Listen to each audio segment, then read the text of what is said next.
Okay, I'm live. Wanted to get over here and start drawing today, but now that I'm kind of like moving my hands, I'm really just realizing just how stiff they are today, especially my right hand. Ooh, yeah, it's tough. So we'll see what I'm able to get out. We will see.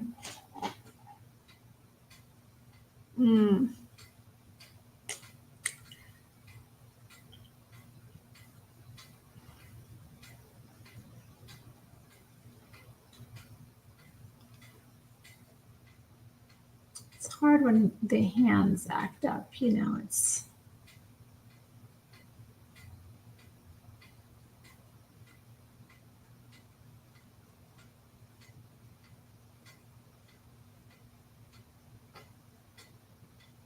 Oh.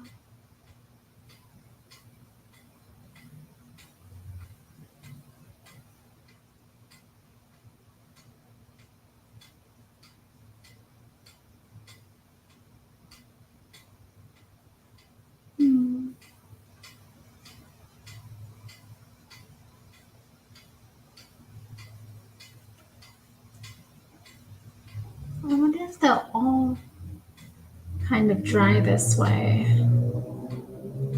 or if I'm going to notice any differences with them. I'm going to be working with like a couple of these pens, but I feel like when they dry, the color is lost, at least on this black paper.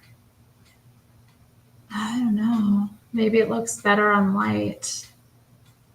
I do like the pens. Like they've got a very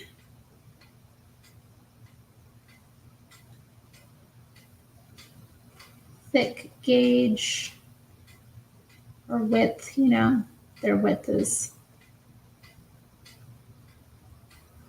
good, the way the ink comes out, and then it flows out really easily as well.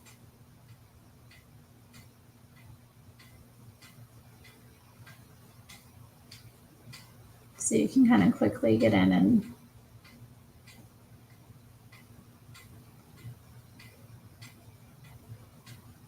dump the product, get it on the paper, make it work. Okay, let's check out these other colors. See if there's any difference as it dries. I'm kind of thinking there won't be. And then if that's the case, I think I might pull out some white paper instead.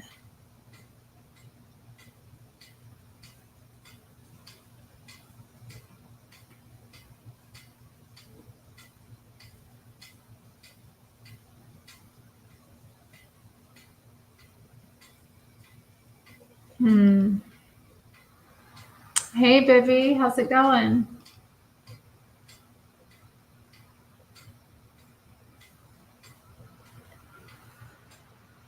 It's late where you're at, isn't it? You're like on the East Coast, right?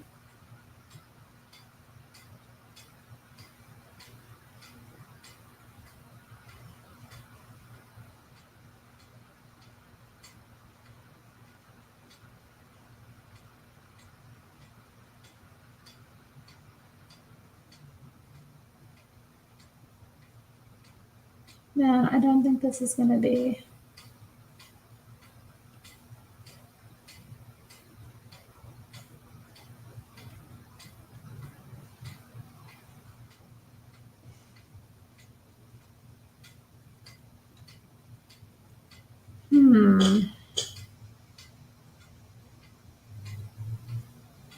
All is fine on my end. Yeah, I have to be up super early too. I got up when I was supposed to this morning. I haven't been doing that for a while now.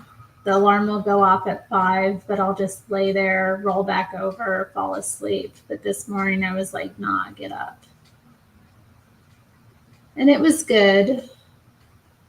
It definitely made for a better morning, even though at first I was a bit out of sorts. I used to get up at like 4. I don't know why it's become so difficult now. I think everything's just difficult. Yeah, I'm not seeing any real difference in as it dries, the color between these two. I'm not seeing it. Oh, alarm set for 3:45. Get your ass to bed. What are you doing? Are you gonna try to pull an all-nighter? Hey, Danny P. How's it going? That sounds brutal.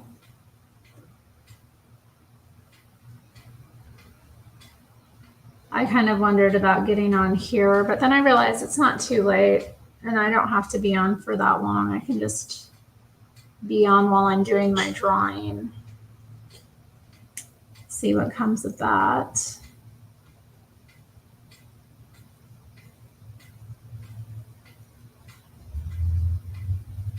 See if anyone pops on and wants to chat too.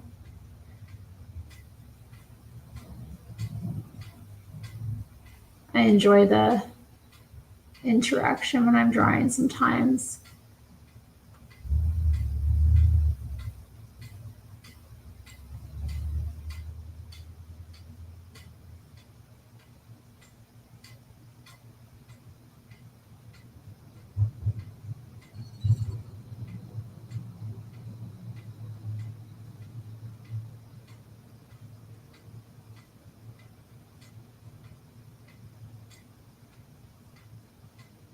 Nice. You're in bed. Well, that's good. Good, I guess. I'm okay. Hope you're okay. Thank you. I'm all right. I'm all right,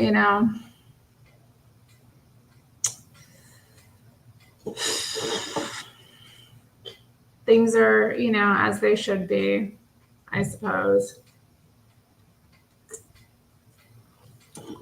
I'm never perfect. Yeah, me either.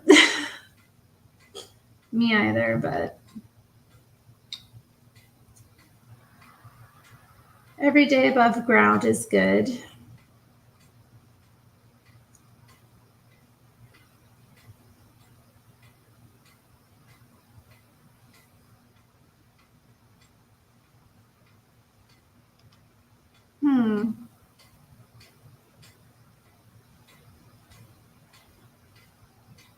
Yeah, every day above ground is good.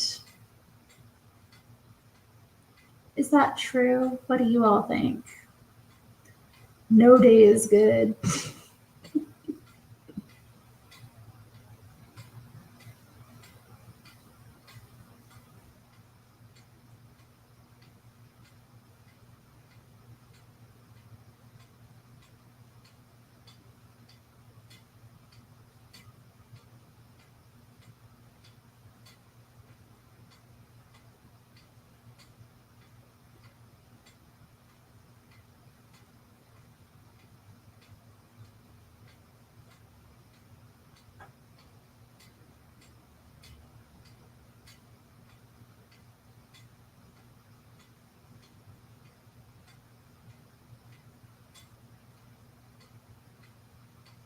Interesting.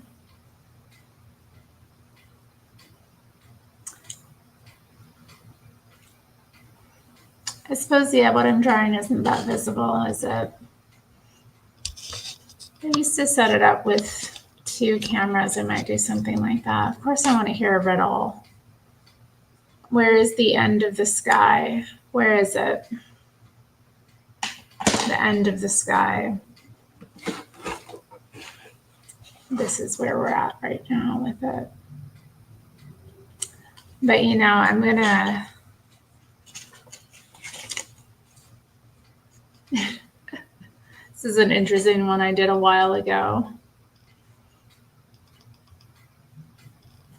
I haven't taken it out of here. Did I have the drawings on this pad? I think I shared this one before. I like this one. I like the way that turned out. So where is the end of the sky? Why? Why is the end of the sky? I seem nice. What? I don't know. I can be. I am nice for the most part. For the most part, I'm pretty nice, I would say. Nicer than people deserve most of the time. I'd say generally, yeah. I don't know. What is niceness? What does it mean to be nice?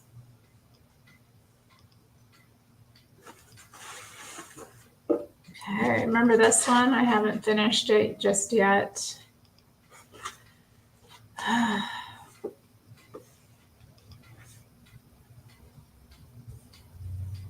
Terry is the nicest savage I ever did see. Yeah, I'm pretty nice for a savage, aren't I? You think I'm savage? I suppose I can be. At my moments. Why is the end of sky? Oh my. Oh me, oh my.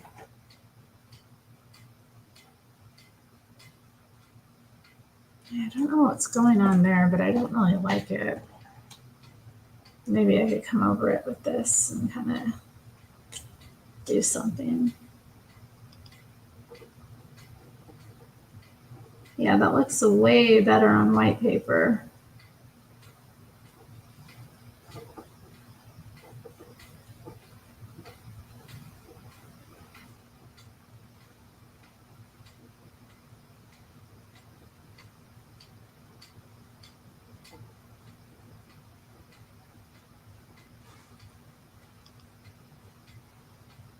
I'm hilarious. Thank you. You like my decorations? Thanks. Yeah, I don't know. There's a bunch of stuff over there right now. Thank you.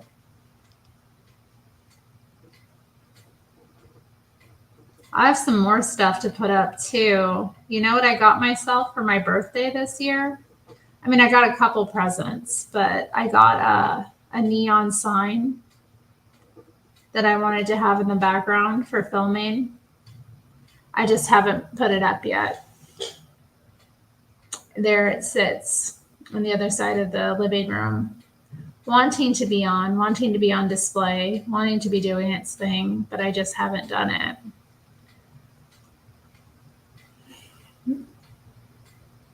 My birthday was in January. Yeah. I'm born at the beginning of the year.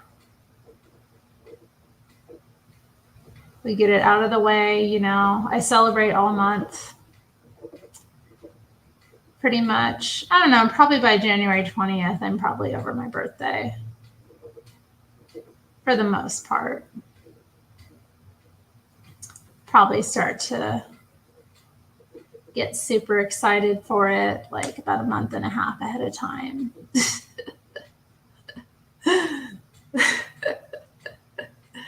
You missed it by half a year. I know. I'm almost about to have my half birthday. What should I do for my half birthday?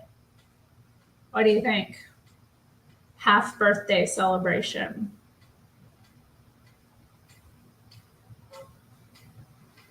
I don't know. Maybe I'll do something. Maybe I'll go out. I mean, I did go out on my birthday, not too much. It was really cold on my birthday, and I ended up going out at night, and it was super cold and windy and just nasty. I was dressed for it. You know, I did okay, but it was just a hard time. I didn't like being out that late, you know, middle of January. Well, not really the middle. I guess it's closer to the middle than towards the beginning.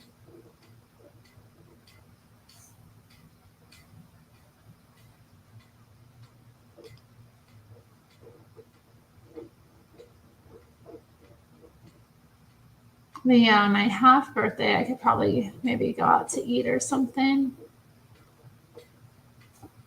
Or maybe go shopping. Just to celebrate, I don't know. Or maybe I could plan to get together with a couple friends.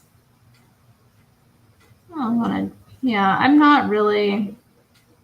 Or I could plan something. Maybe I could host a party here. people have been asking if I'm going to host anything.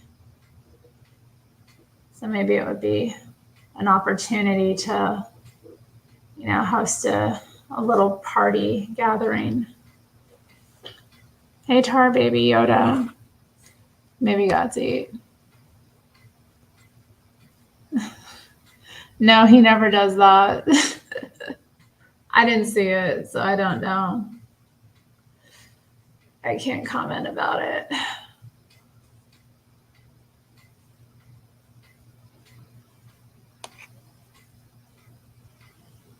Oh dear, y'all got old beef.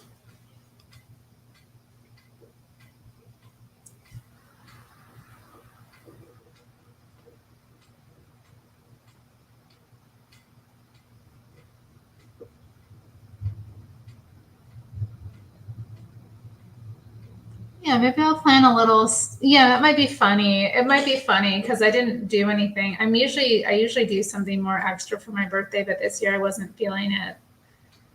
So maybe it would be fun to have a little gathering. Maybe we could do like an art gathering. Yeah, that might be fun. Just like have some like art supplies out and like, or have people bring their own.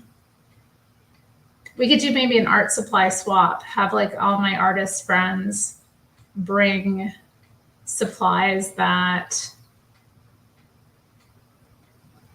Oh, I like this idea. Like bring supplies or like crafts stuff that you don't want and like do a swap. Does that sound cool? I think that sounds cool. Oh, I don't know about y'all. I'm into this idea.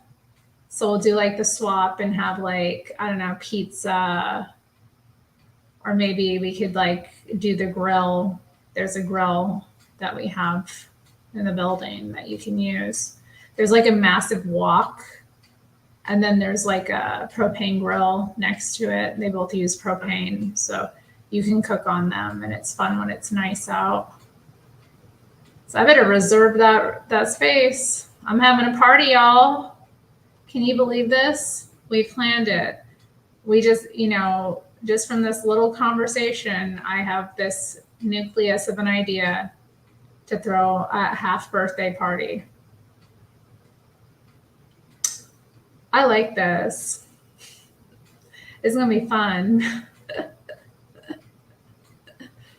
Oh man, this is going to be fun. And I can invite some people that, maybe I wouldn't normally invite too. Definitely want to invite some of the neighbors. So I've got some like artistic neighbors.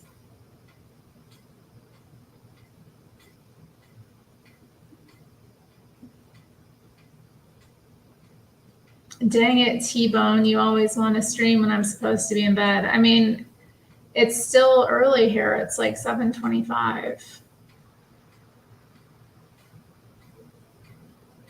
Half Christmas is coming up.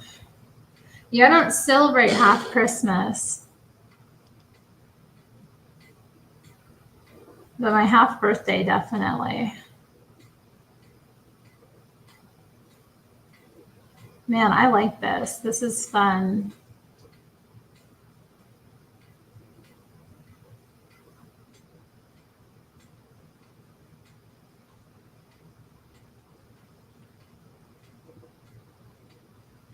Might be a way to rope in some other people too.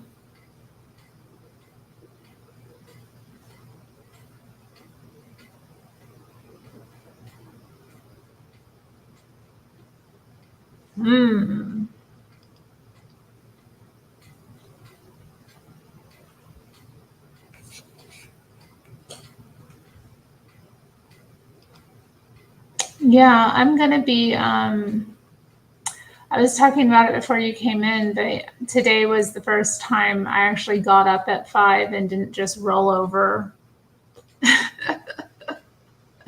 And I can't remember. The alarm went off this morning and I was like, you know what? I'm getting up. The cat was surprised. I don't know if it was pleasantly because at first he didn't want to really move. But yeah, he definitely was excited to get that rotisserie chicken early today because I went and got him a bunch this weekend. So he's liking that.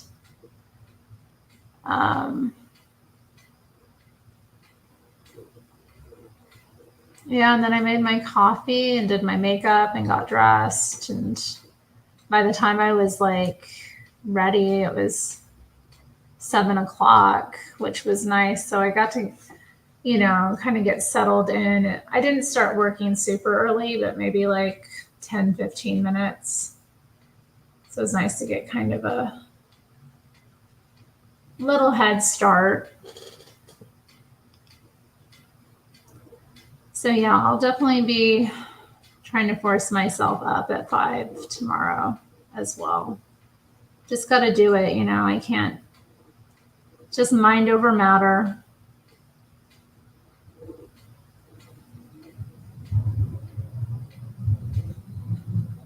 I can't continue to be in this slump of just staying in bed and pushing it back. It's not good for me.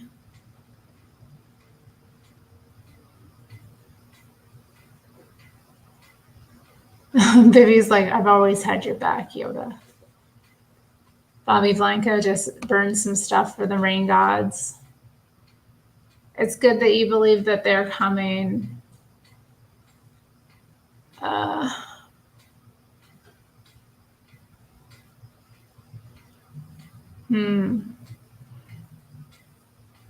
Yeah, I can't really sleep. I mean, sometimes I'll fall asleep for a little bit longer when I roll over, and then I'll get up or I'll wake up again, after 6 or right before 6, but that's not good.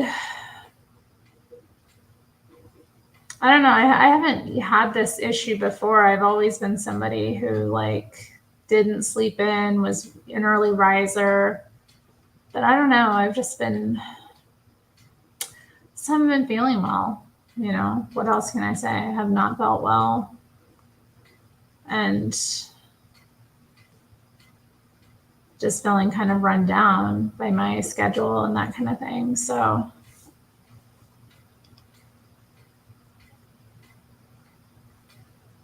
it's been easy for me to kind of just lay there, as long as I can. Here we go.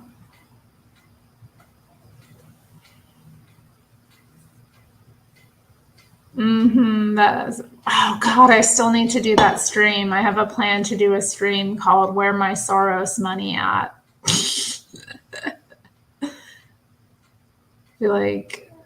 How did I get caught up in all that weird lefty propaganda activism, destructiveness, and I never got cut a Soros check?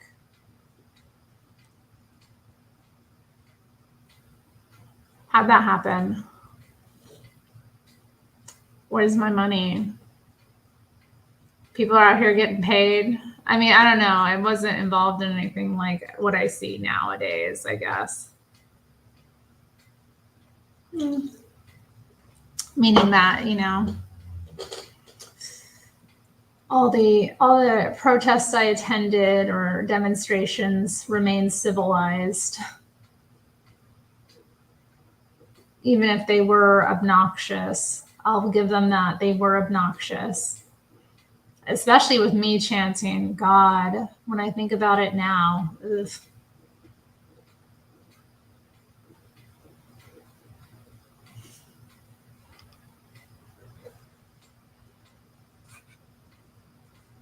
Am I going to move to Greater Idaho? Hell no. I was offended by that comment, mind you. We're not getting rid of the eastern part of the state, okay? And if they try anything, it's on.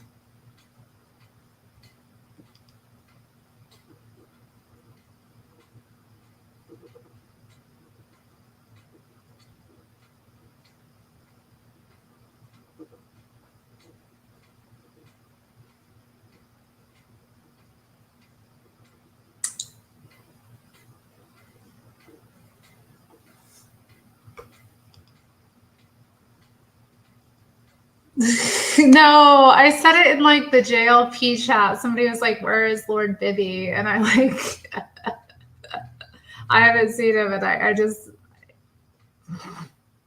it came to me that it would be funny to say, but then Mina like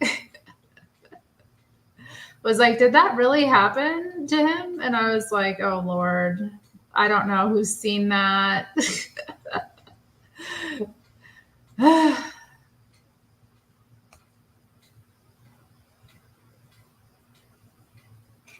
Yeah, I can only imagine the stress. I'm stressed out being a mod at Joelle's page, okay? I'm stressed out at Joelle Friday TV. I can only imagine what it's like in the other chats. It's got to be like a harrowing experience.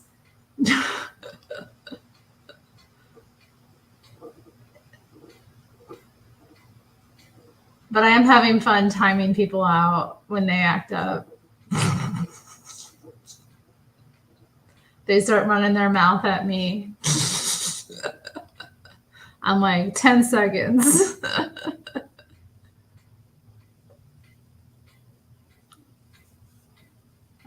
What is this y'all stuff? Portland didn't get burned down. I think you're thinking of another city. We got smashed up. We got smashed up and gassed. Smashed up, gassed, graffitied, projectiled. There were some shootings. I guess some things caught on fire, but like we didn't have the kind of burning that you discuss, that you're insinuating. And I'm just saying, like, we have resources here, okay? And our police are militarized. They don't have that out in the country. They don't know what kind of forces we could mobilize from here, okay?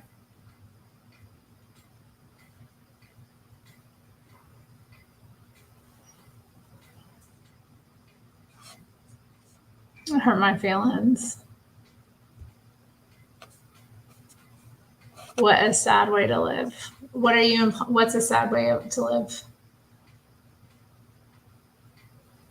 What's sad?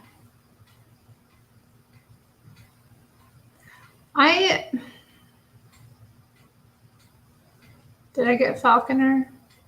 I did get Falconer. That was great.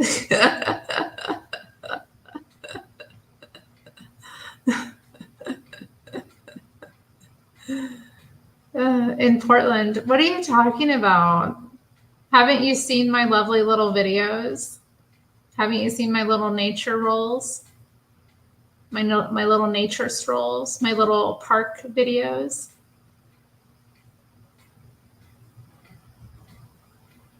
Maybe I haven't showcased my lattes that I have with me at the times enough, or other little exciting things.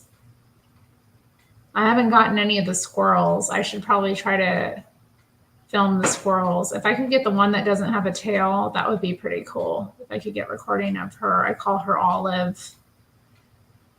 I mean, I don't know. I don't like Florida very much, since you want to be a hater. I mean, I think it's pretty. It's lush as a state, but it's lush here as well, without all the weirdness.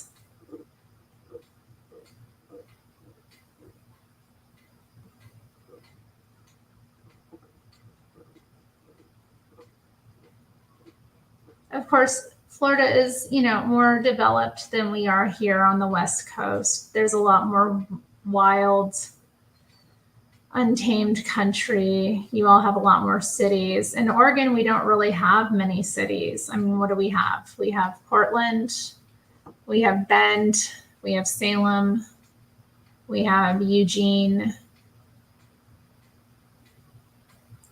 Asheville. What else? Grants Pass, Medford. I mean, I don't know.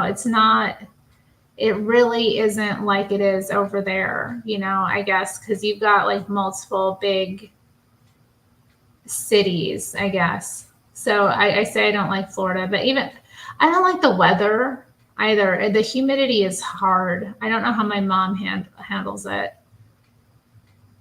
Bobby, have you even been to Portland? You're saying that it's an S-hole. It isn't. It's a very nice city. Thank you.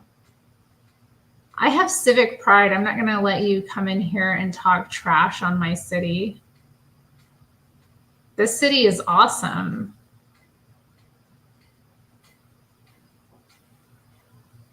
It's gorgeous, and it's gorgeous. Yeah, that was fun. Yeah. Mark called in. He triggered my response, my programming, as you call it. It couldn't be that I genuinely dislike what he has to say. It has to be my programming. You've been all over the US besides New Mexico.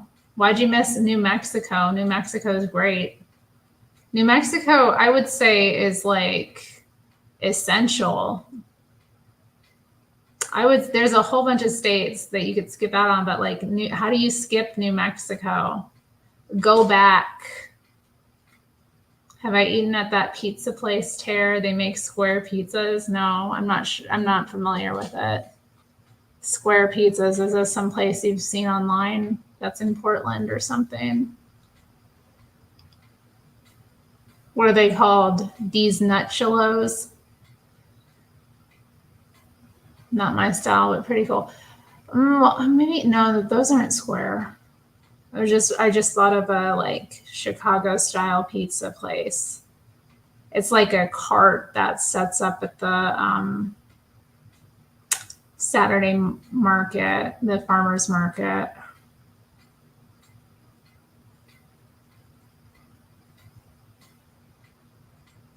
But yeah, no, I love Portland. It's got character. You know, it has edge.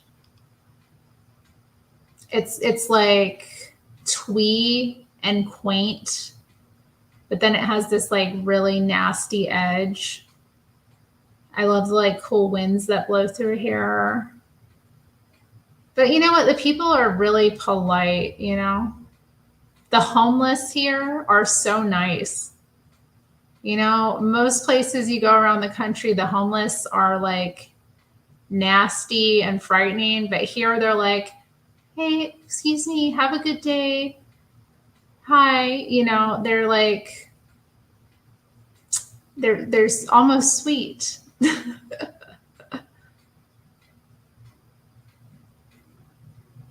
Terry, what the heck? Why are you laughing at?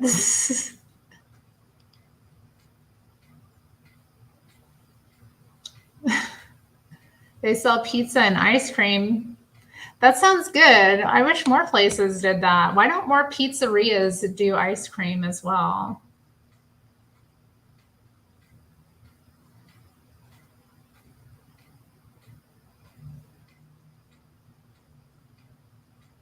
I'm not falling into that trap, Bibby.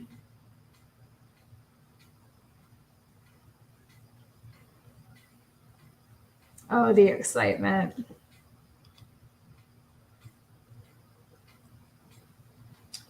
A square pizza would be interesting.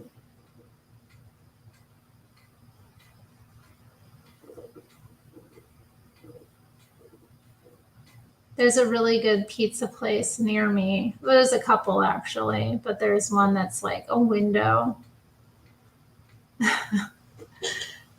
You just go up and order it from the window. You can get a slice out the window. It's like any questions are sus. I know.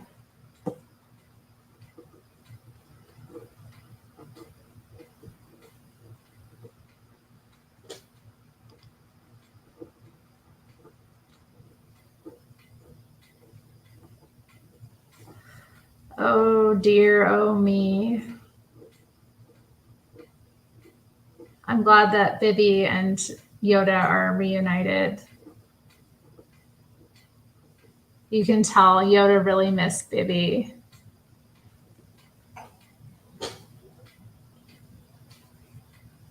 A pizza to make you exclaim, a square pizza, my word. Did I let you bring your kangaroo to COVID camp?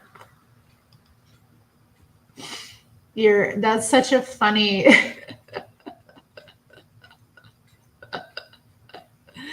Yeah, I feel bad for the Australians. I know I've probably mentioned it before, but I had a friend in Australia who took her life during the lockdowns. I saw something from her the other day on Facebook, and it was just like one of those, you get those memories that come up, and I was just like, oh God.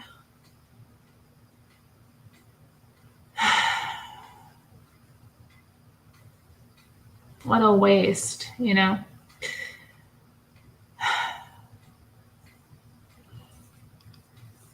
Yoda is my homie. I can't be mad at the dude. That's nice. Have a good night, Bobby. Don't let the screen door hit your butt on the way out. Florida man.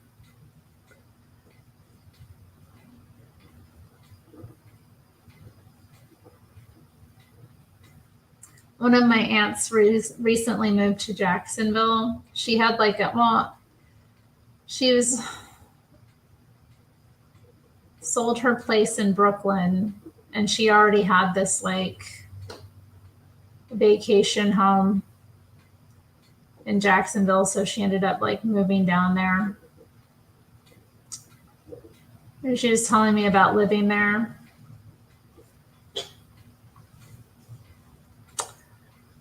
I don't know.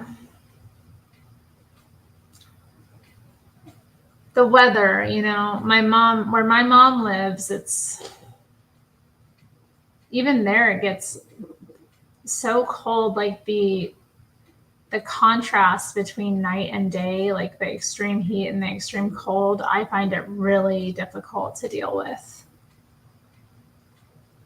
And it's just down to the humidity, the wetness in the air that just gives it that very, we have that here to a certain extent as well.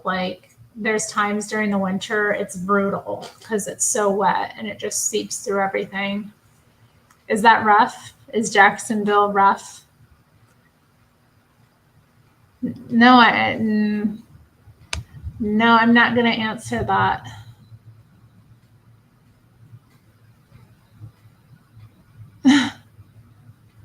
I have no idea. Yeah, Bobby was going off. Bobby's on one today. I don't know. He came for Portland. He came for Australia. I don't know. I've never been to Jacksonville. Where she lives, it sounds nice. She says it's kind of like a private community.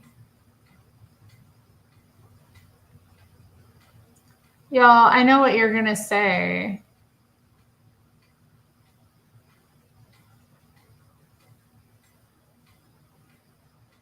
It's so cute. They got the little drums out. Little drums. What am I to do? What am I to do with y'all? What am I to do? You did not get me.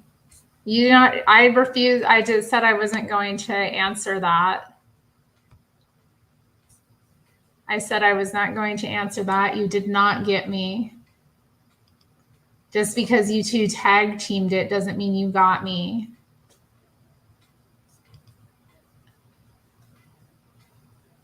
Hey, everyone. Delighted to be here is here. Hey.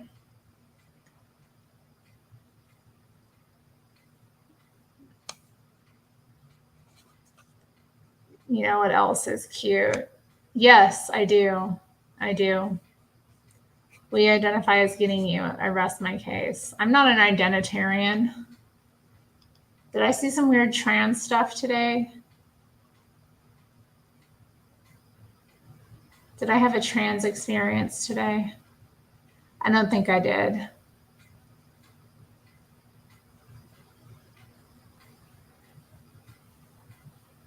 or like identity politic thing today. Oh my God. You know what I was watching before I came live? I was watching that Candace Owens, her new video. She just dropped like 5 hours ago. I had some thoughts about it. That's a mess. I was like watching it. I really remember calling into the Hake Report and talking about her when she like, I don't know if it was like right before she got fired or it was sometime around then. We didn't talk about that though. We talked about her working. And I'm kind of like, dang, maybe I should super chat or something. We'll see if he covers it. I don't know. But like, she is a mess. She is a mess. She's going off in it. I was kind of like watching it. I was like, is this what she should be doing right now? Like at first I was entertained. At first I was like, Candace is on her thing, doing her thing. But then the more I was like listening to it and watching it, I was like, I don't know if this is like the right thing for her to be doing at this time in her life. Like as a mother of 3 small children. And then I felt like conflicted about it because I was also like, you know, I don't like to judge women, you know, about their careers and that kind of thing. Cause like I get it. And, you know, I think,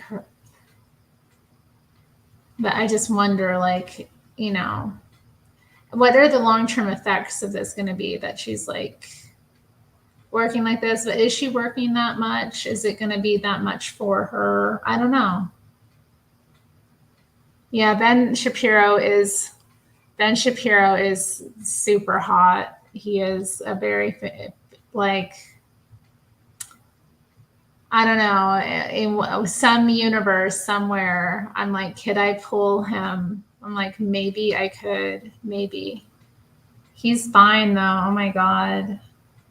He does something for me. I don't know what it is. I don't know if it's his like irritating little like voice or what.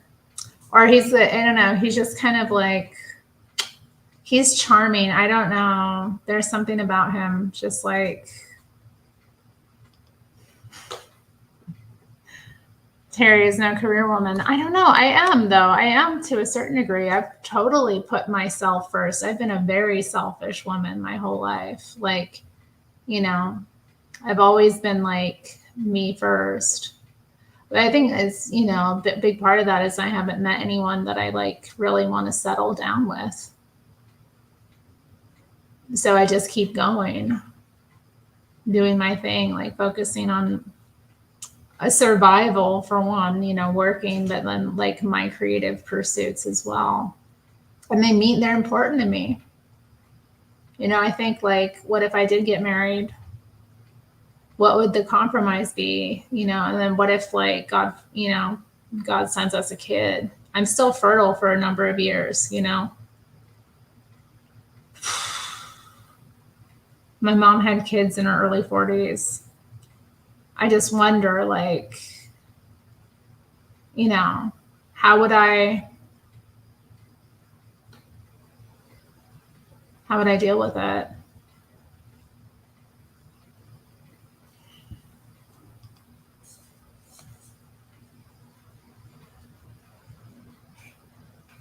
Oh my good. Of course he did. I love him. Then owes Jesse lunch. Well, he should buy me lunch instead. Terri, do you think that maybe you talk yourself out of relationships?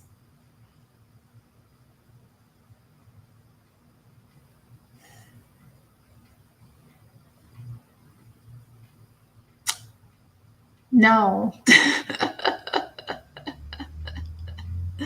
I don't think that. I really don't think that. I don't get like that much. I mean, I have like, but like serious pursuit, like, I don't know.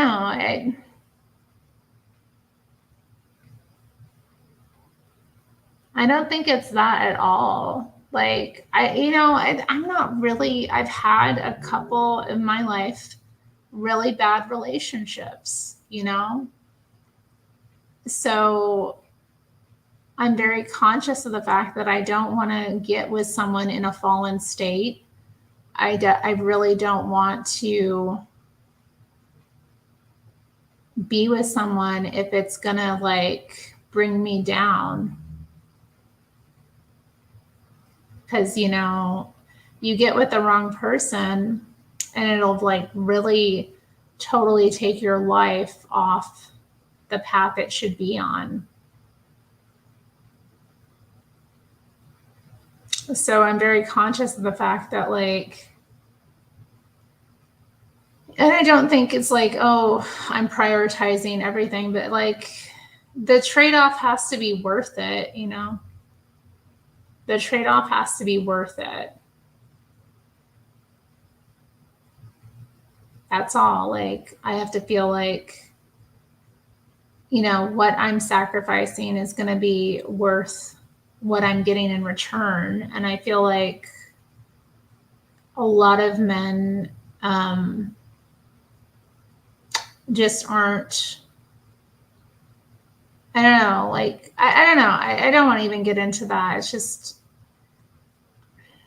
I don't think I talk myself out of relationships. You know, I find that I don't mesh well with a lot of people. So,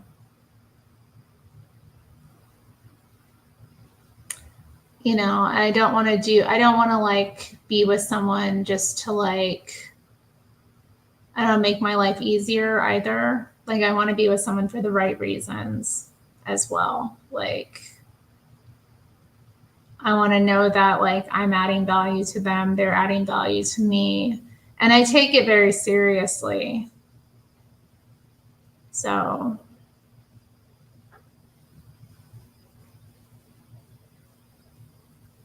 anyway, I don't think, yeah, I can't, thank you for questioning me. I think about it, you know, I am conscious of the fact that I'm also very,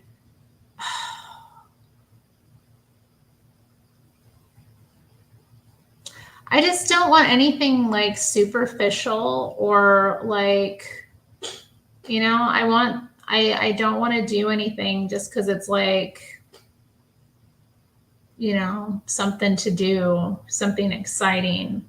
I feel like the excitement of, you know, relationships, I don't have that kind of like need for that like roller coaster.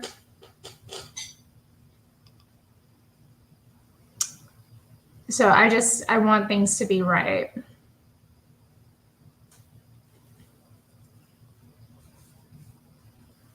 Yeah, exactly. I want somebody who has the right mindset too. Like a lot of people are walking out here with like very crazy brains.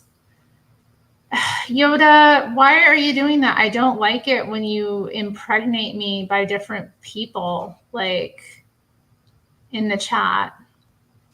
Here's Mina being a bitch again. You'd marry anyone that's slightly rich, then you can divorce them and take half their money. Because that's how that works. That doesn't even, the divorce laws in this state don't even work that way. Like, but okay.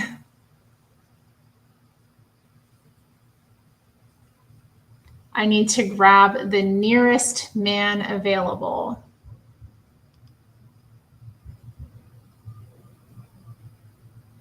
That's great advice. That's great advice. The nearest one available. There's plenty that's available. I want something that's better than available. Okay. If it like, it's not an issue of if I wanted, I have options. If I just needed to grab a guy, I'm not desperately looking for one. It's just, if I really wanted to just have one around, it's not that difficult. But I don't want someone around just to have someone around. Like I want the person. I want it to be somebody who like I'm, you know, actually, I don't know. Like I just don't, I'm not like that. like your thing about like marrying a guy and divorcing him and taking his like I have certain like expectations and that kind of thing, but I'm not out here being ruthless. I'm like a genuine person, and I don't know what you're on about. Maybe meet men outside of Portland. I know Portland is difficult too. Like it's difficult being decent. Like really, I can't tell you the number of like I've like been on the number of dates I've been on where like it's the first date and you find out, okay, this person is a total degenerate. And they just lay it all out there for you. And they're like, so do you want to keep dating? No. Move one state down and it'll work. I bet, yeah, I think Californians probably are better. There's more, there's conservatives out in like parts of Oregon.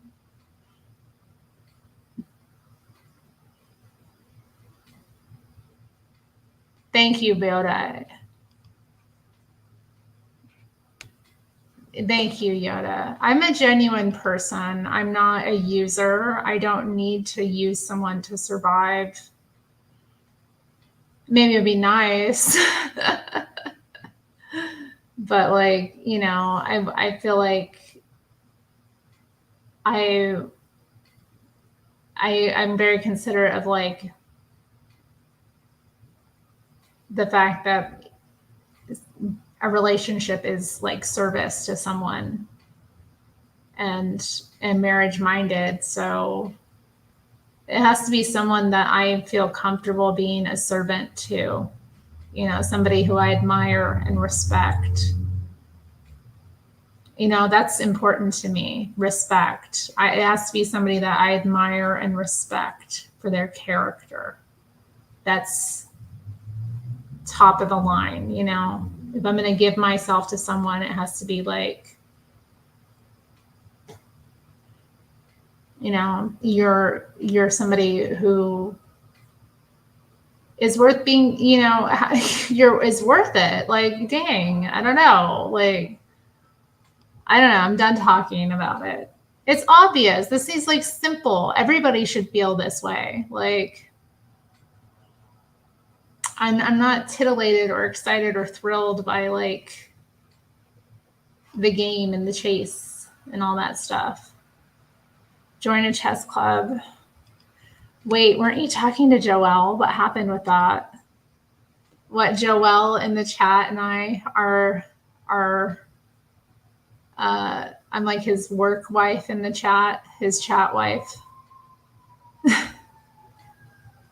I think Joelle is much young. I don't think he's much younger than me, but I think he's a bit younger than me.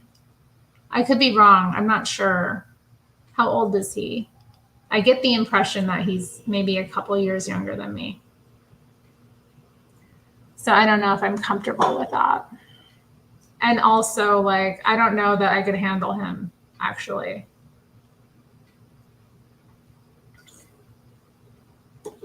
I was so shipping for Friday merch. That is amazing. 31. He's a baby. He's a baby. At 31. Why? I tell you though, I do get a lot of attention from guys that age. It's irritating because it's like, I don't know. I was dating them when I was like in my early 20s and they were awful. And then it's like, here I am pushing 40. And it's still, it's a difficult age. Like men that age, I don't know, 31. Yeah, I don't know.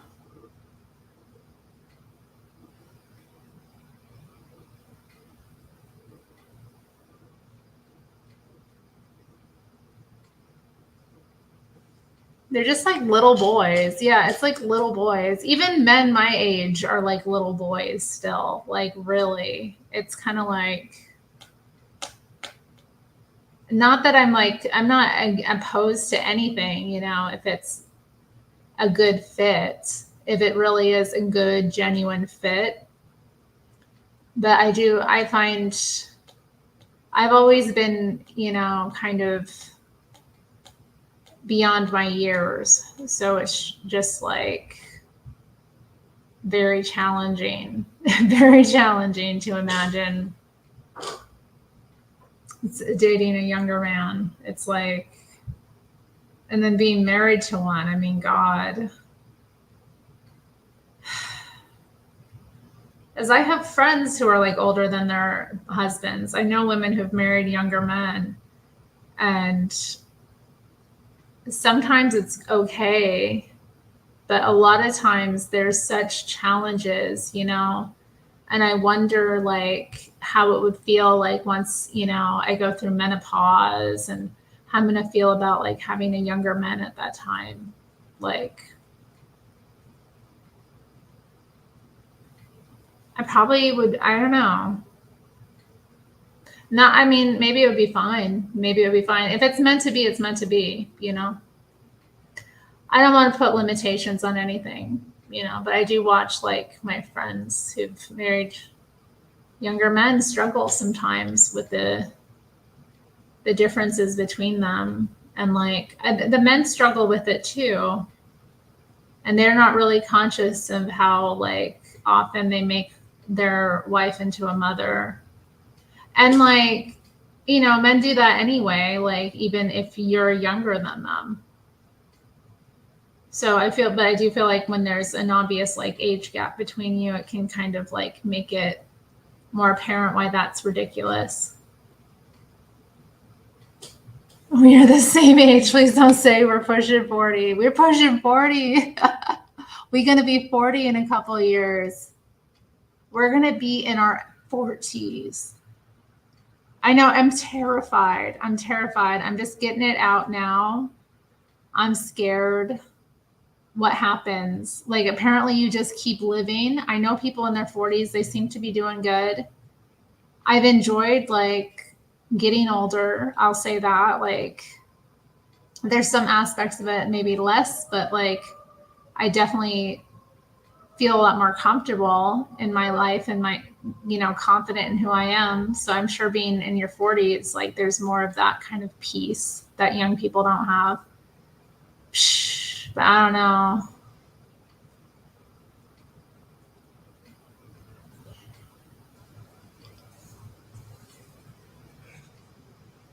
Mina going hard. She triggers me. Good. I better trigger you. I'm glad I trigger you. Jewish. Oh, I missed this comment. Jewish communist. Your dating poll is Jewish communist from 1900 to 1930. Is that hard? Do you all think that's hard? I don't even get it. Like, who is she even talking about? Is that hard? Is that going hard for you? I have time. Of course I have time. 40 to 90 is a long time to be old. Oh my God, I know. See, here we go. Here's straight from the man. I'm 37, but I still feel like I'm in my 20s. Shrug. See, this is what I'm talking about. I do not. I hated my 20s. Did anybody like their 20s? I hated mine. They were terrible times. Like, I look at my 20s and I'm just like, there are little highlights along the way, but mostly it was awful.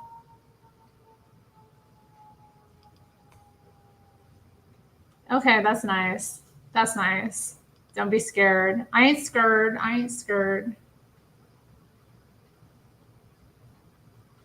I'm not scared.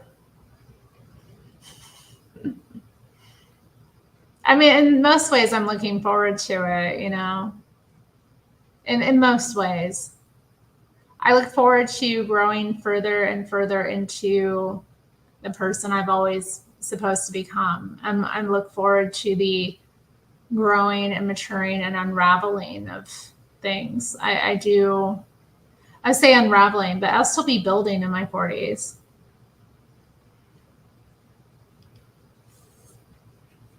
I thought it was kind of hard, but I love my 20s. Tar Baby Yoda says, put a watermelon seed in your belly. Oh my God. I appreciate that you want me to be a mother. I see that. I see that. You see my nurturing side, and you see that that would be, something I could do. That's nice. I appreciate that you want that for me. Lord willing, it will happen. If not, then we'll find some other way to channel those gifts, or maybe I already have. Shira says men don't grow up until 45 plus. I mean, I agree with her. I see it. I mean, you see it. The men, okay, I just think about, there's a guy at my church who's 43. He's the most immature, dude. There's things about him that, I don't know. The lead pastor's 43 as well. And he's very mature, but he has had a wife and kids for many years. He got married very young. So he's been living a very mature life a long time. But yeah, this other one, he's a mess. he says, and I don't know, he's just, I remember when I found out how old he was, I was like, oh Lord, we're close in age. I was neutral overall to my 20s. Okay. All right. And delighted to be here, said her 20s were exciting. All right. I love my 40s too. Okay, good. Mina says, I didn't enjoy my 20s because I was a lesbian.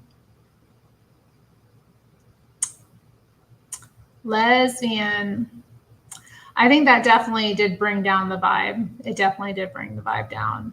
I mean, that started when I was 25. 25 is a weird age. People go through a crisis. I definitely watch 25-year-olds. I'm like, what are you up to? But yeah, that was when I decided to become a lesbian. That age. What a mess. Okay, well, that's good. I'm glad you still feel good. Tar Baby Yoda approves. He wants me to have a baby. That's nice. I said the strangest thing. I didn't say I wasn't attracted to women. I'm attracted to women.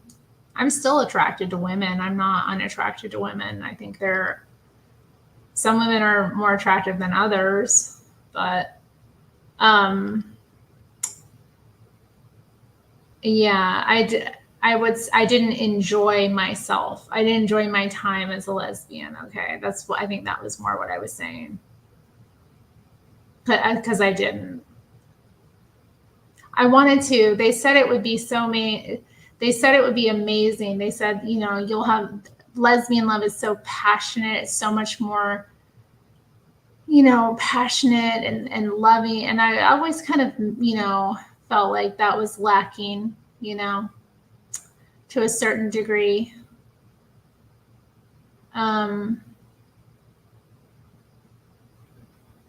But yeah, what they meant by that was insane and violent and destructive and full of just darkness, really. Just darkness. Yoda making up stuff. Don't listen to what Yoda is saying. He is making up stuff. Nothing like that has happened. I was not raped. I was not R-worded by anyone. And we're not even going to get into my personal relationships, with anyone, male or female, and what intimacy may or may not have occurred between me and anyone else. So, oh yeah, it was part of showing I wasn't a racist too. Yeah, that is true. That is part of it. Not only do you need to do it to be a feminist, you need to do it to not be a racist and all kinds of things. Every horrible accusation, but you never do it right because It's never right. You're never right. And this is where I was talking about, like, they're bullies a lot of the time. And I don't know what's happening with the Caitlin Clark situation. I don't even know what her identity or orientation is, or I don't know if that has anything to do with it. I mainly just think it's jealousy. Good God. Can we keep it PG-13 in the chat, please? Can we keep it PG-13?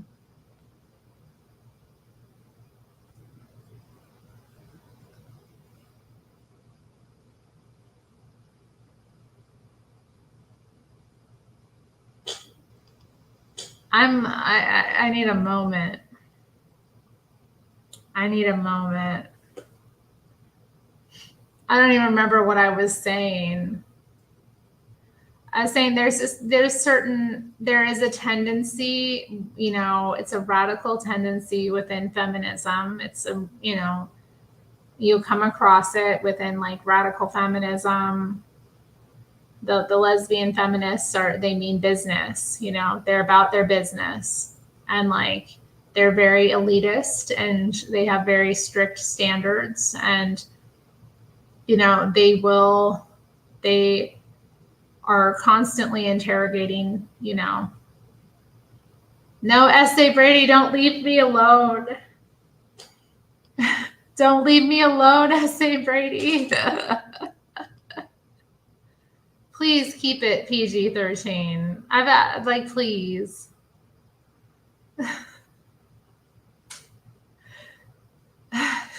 Please.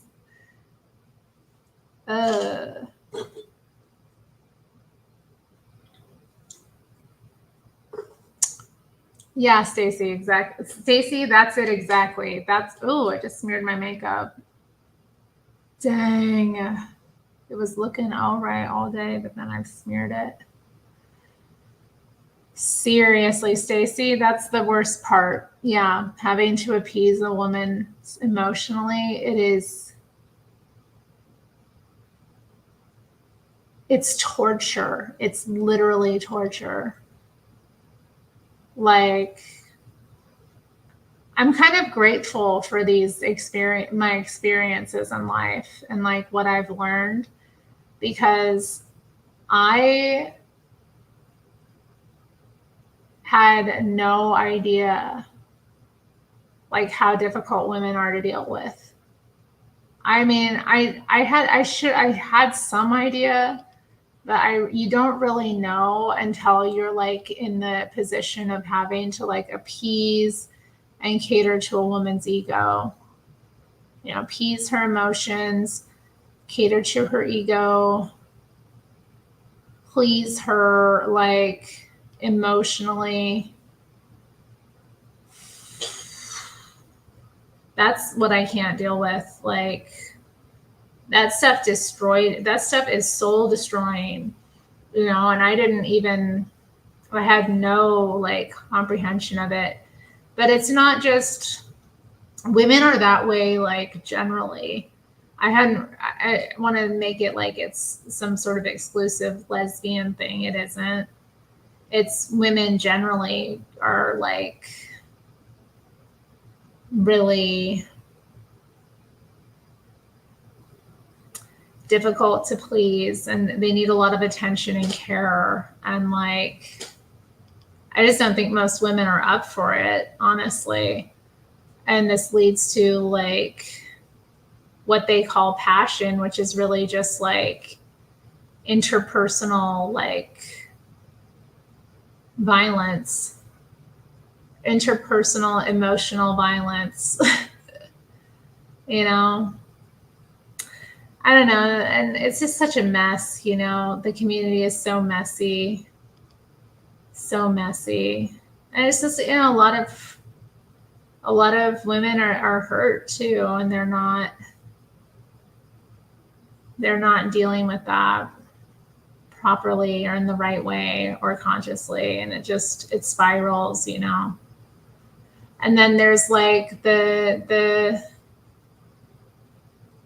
the intense politics, because that's the other thing about it that's really insane.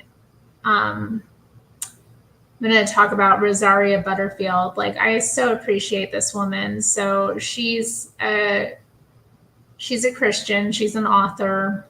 I think she's a pastor's wife. She was, in her former life, though, she was a lesbian professor that taught like women's studies.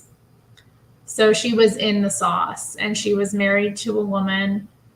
And like, that was her whole life before she, got saved. And, yeah, she just has this very interesting testimony, and it's kind of like, she had some interesting insights, though, in an interview I was watching with her. I don't know if it was on Beckett Cook's show or someone else. He's also like another person who was, living a gay lifestyle, who was saved and kind of, left that lifestyle. And I appreciate their insights. But yeah, she had this incredible insight, was that in lesbian relationships, politics is the glue, the glue that keeps people together. And the political differences between women really do become challenges to intimacy. And there are also ways that women like withhold, and like, it's, the politics are very much the glue. So like in the gay male community, the glue that holds the community together is drugs and alcohol and sex, but lesbians, it's politics. And I mean, I totally saw that, what she was talking about, like not all, but most. I totally got what she was saying, because that was the like thing that I got sucked into. So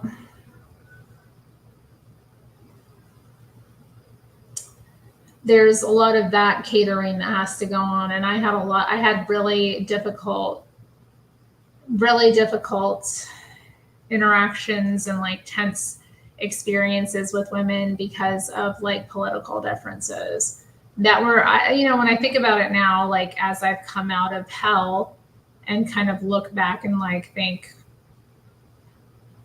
why was I in hell? Like, what was that about? As I kind of like examine my life in hell, my experiences in hell.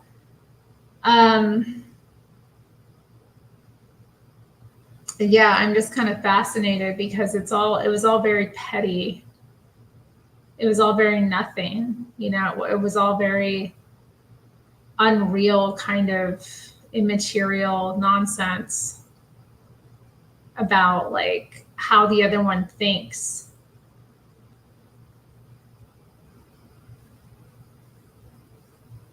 So yeah, when I think about it, I'm just kind of like, how did I let myself get sucked into that? But this is the thing, like, and this is why I love Jesse so much, is I was angry. And so because I was angry, I was sucked into this, like, it was so easily seduced by evil. And like, I kept feeding my anger, and I kept giving into it, and I kept letting it grow, and it became this like demon that consumed me and just went out to destroy me, in so many ways.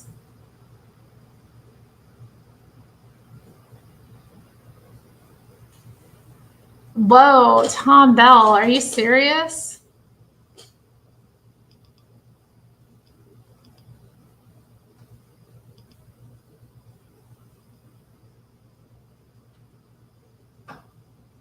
That is sick. That's so sick. I'm kind of shocked. That's like, how are women, like, I know women do that. I know they do that, but like for me, it's just like, I could never just go to a man and offer myself up on a platter like that. You know what I mean? It's so beyond my comprehension to just be like, oh, hey, how you doing? want to, like, I'm going to pray for that woman. Pray for her. Pray for her, Tom. Lift her in prayer because she needs it. That's crazy. God. I mean, you got a husband. What are you doing? Like, why are you trying to destroy your blessings? Like, what's going on with that?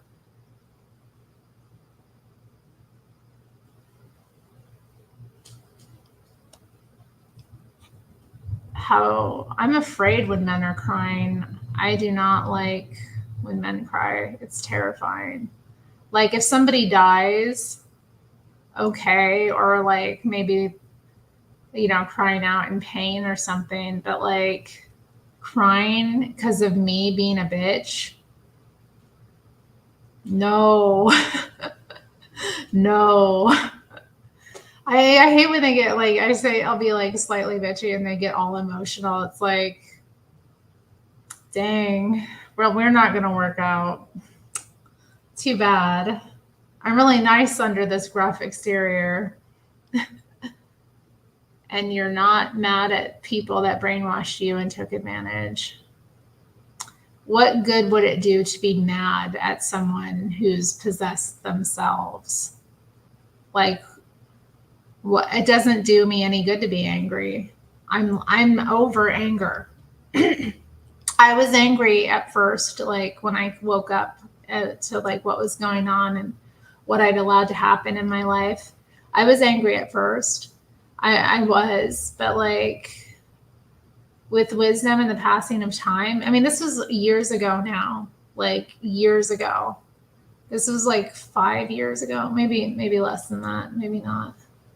No, it was 4 years ago.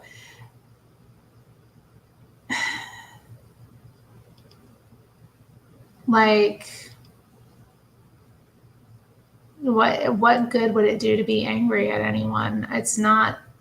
They're driven by the same demons that were driving me. Like, it does not do me any good to like be angry at them or mad or like in judgment. It's enough to just be aware. And like sometimes I'll have a memory come up sometimes, where I'll remember something that happened and I'll be like, tempted to be angry.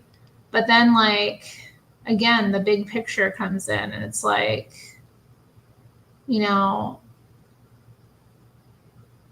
count it all joy. I went through these experiences for a reason. These experiences that I had in the world taught me things that enable me to, be in God's kingdom and to serve him. I've seen through the looking glass. Okay. Like, I know what's going on. I have an understanding. And apart from that, like, I just, I mean, I'll leave it at the understanding. Yeah, I have an understanding, so I don't need to be angry anymore. Like, I see what was going on. It's not anything to be angry about.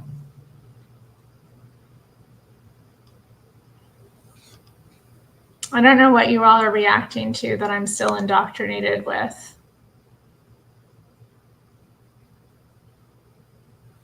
That's psycho. No, that is so messed up. Did you say, or did you just block her? I don't know. If I were a man, I don't know how I would react. I mean, just hit you up for some booty, like, ugh. I'm so slow and didn't get that comment at first.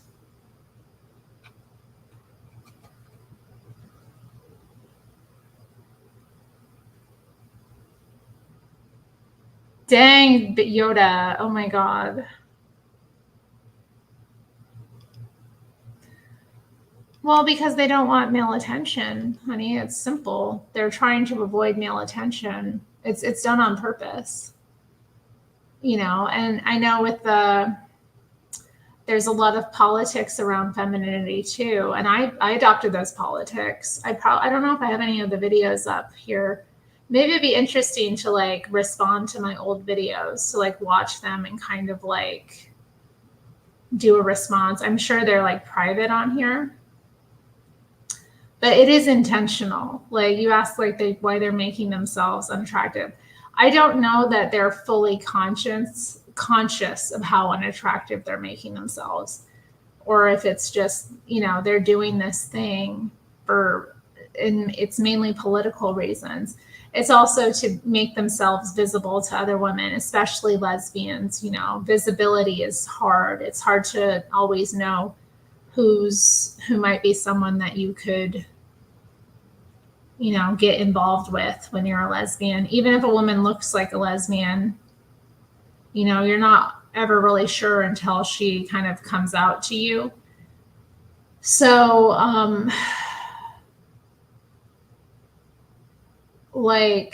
I think that's part of it. So for the lesbians, it's very important to them to have visibility.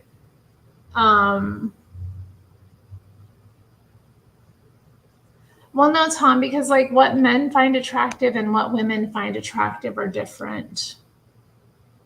They are different.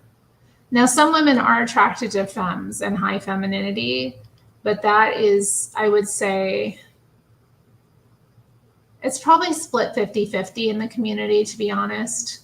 There's some women who really value and are attracted to femininity. And then there's some that aren't.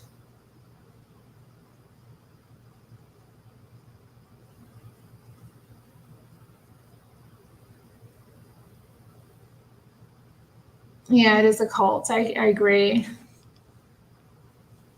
Yes, and that's too. Yeah, they see it as oppression. So they see it as a form of,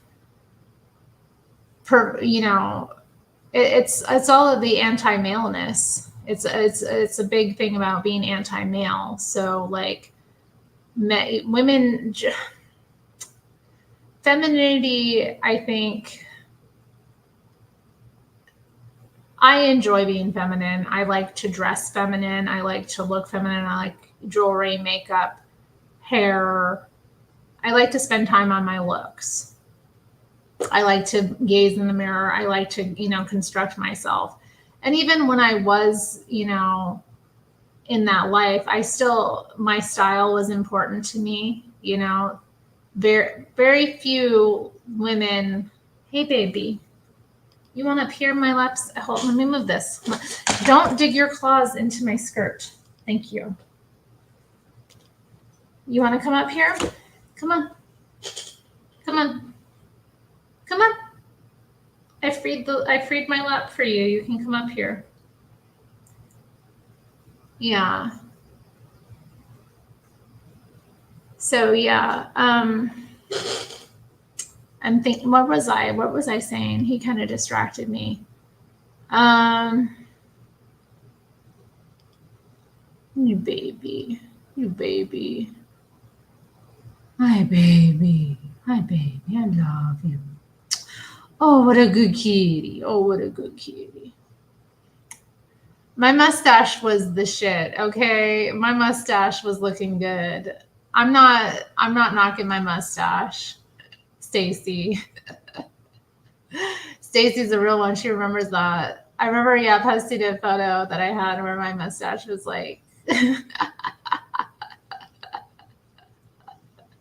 I'm a beautiful creature, I'm not even I have my bowl cut, my little mustache. I was still looking good. Tom is upset. He's like, mustache. Tom, a lot of women have a slight mustache. You must have figured this out by now. Most of us do something with it. There are creams. There are different products you can use. You can get them waxed, that kind of thing. I take care of it now. You don't see it right now, but yeah, most women have a little bit of facial hair. Yeah. Hey, baby. Shut up, Yoda. The dark side is still strong in this one. About what? Yeah, you love that. You good boy. Yeah, no, I was very anti-makeup. Yeah. Femininity. You can't do anything to cater to the male gaze at all. Anything that might please a man's eye, you can't be doing that. Because if you do that, you're an agent of the patriarchy. You're pretty much responsible for rape culture, you know. Stacy remembers hops. Well, I never really was the one. That was Leah's thing, is calling women hops.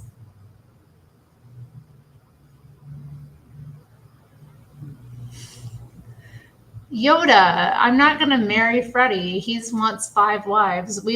Freddie and I have already discussed that we're not going to be married. Okay, Yoda?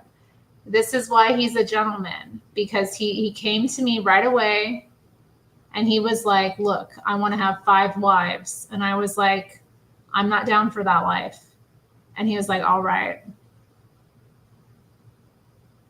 Are you going to get better or have Jalen's baby? No, Jalen's baby? No, honey, no. Jalen's baby. I could be a better beard than for Jalen, Yoda. Okay, if I was gonna go the beard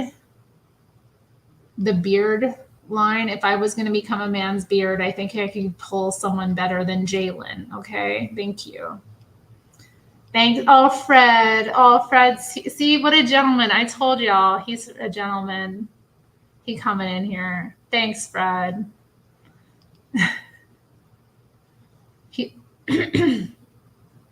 Tom broke it up.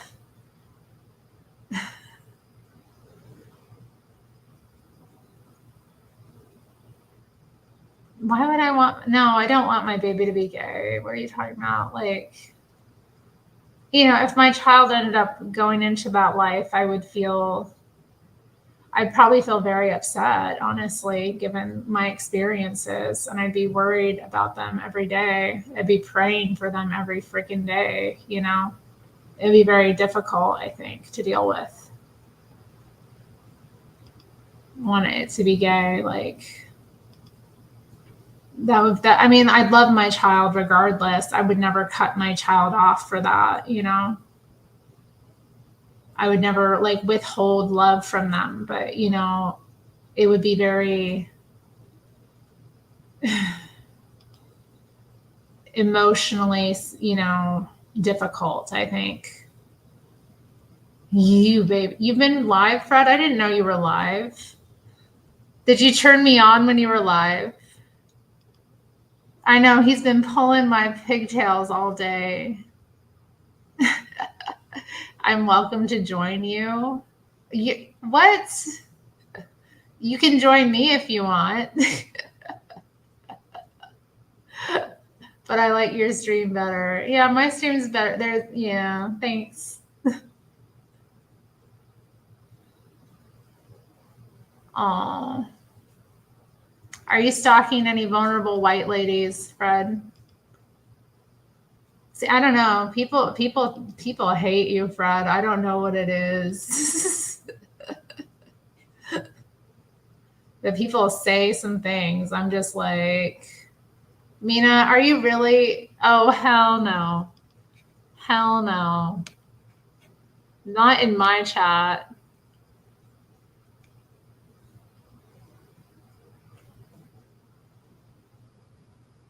Nope.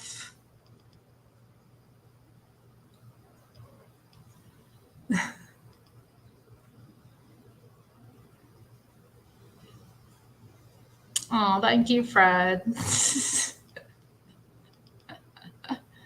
I'm not. It's him calling Nick and talking to him like that call with Nick was hard.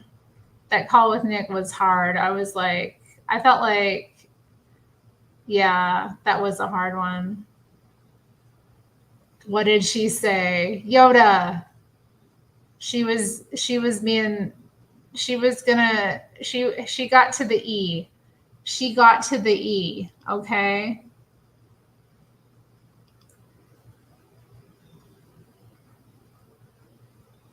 I'm not having that on the stream.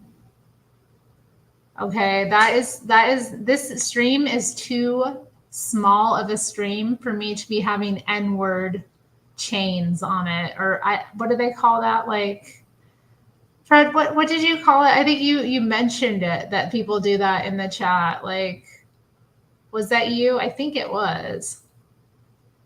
N-word tower. Yeah, let's not have an N-word tower here. Come on. Baby.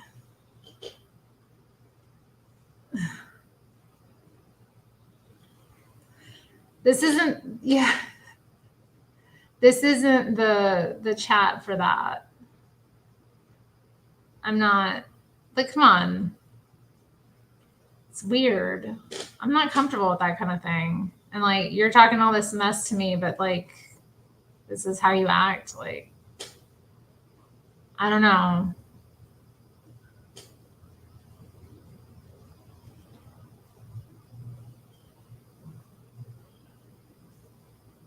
Tom Bell's like, understood. I didn't think you were under threat of how you have to learn how to talk to these crazies. Fred, it's weird. I'm not used to this.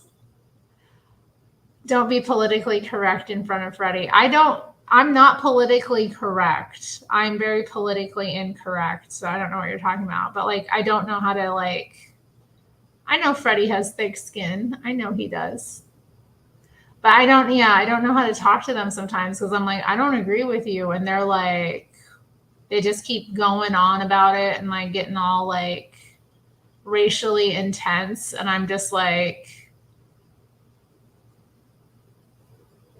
I don't know how to handle it because like,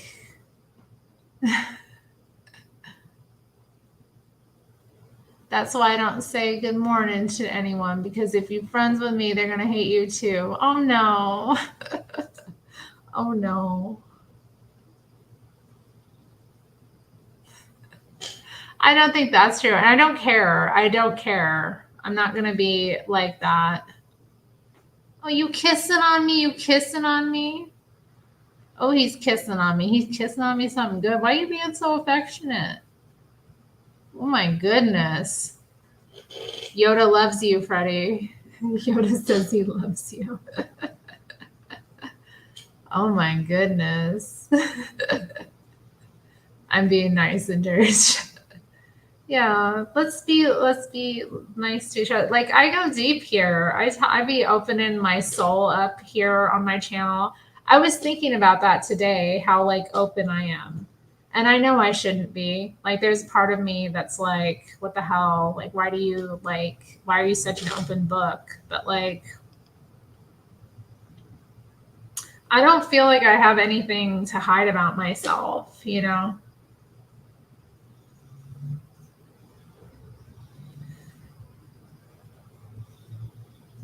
And I feel like maybe what I talk about in my life like is illuminating. Faro mi amore. Gatto is Italian for cat. Isn't gatto Spanish for cat? There is chat en français.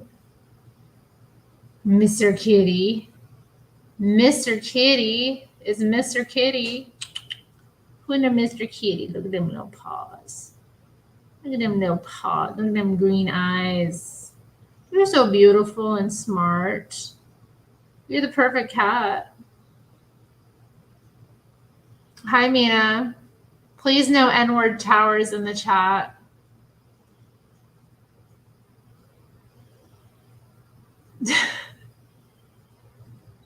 No, Freddie does not come across as gay.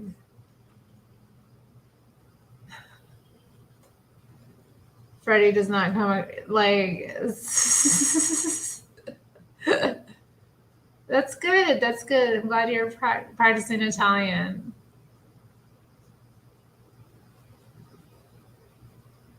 Jalen's been trying to. Oh, I shouldn't read that. I don't think Freddie is going to be easily groomed by the likes of Jalen. Gato mi amore, Kato by night. Oh, that's a lovely name. Freddie is. Are you a Gato Nero? Are you a Gato Nero?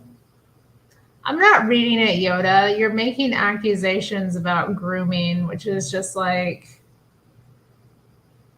Grooming's an interesting topic. I've done videos on it in the past. People groom one another. You do have to watch out for it. I've got like men do it all the time. You know, little things they'll say. Women do it to men. When you're in the dating stages, you gotta watch out for the grooming.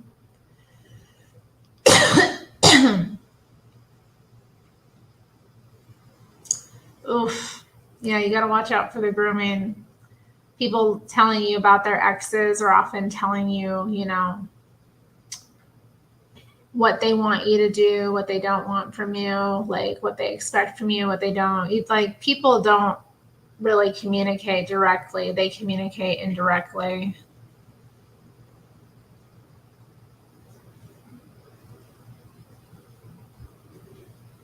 Yoda, you have a very, very intense imagination.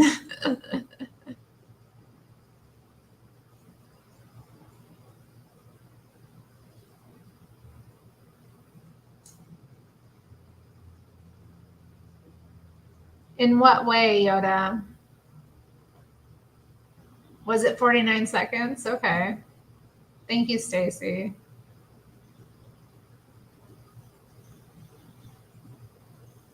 No, y'all. I feel like the chat has just degenerated a bit. Anybody in the chat want to throw out a new topic, maybe? Maybe something a little bit. Well, Yoda, I'm not swayed that way, so. And I'm not available for that with anyone, so.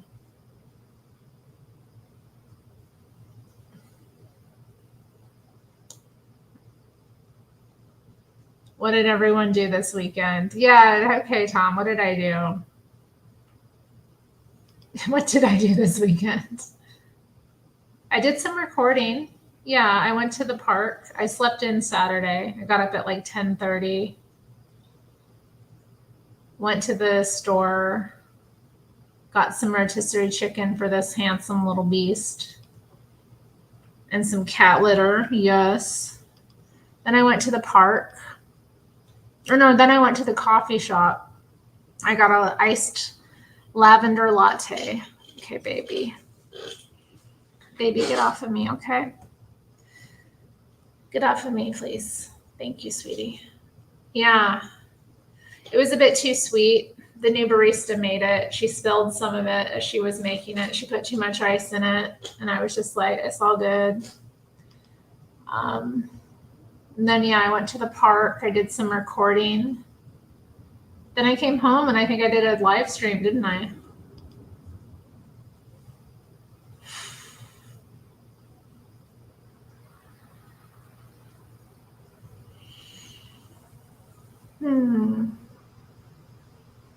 Can't see the drawing anymore. Yeah, I've covered it up.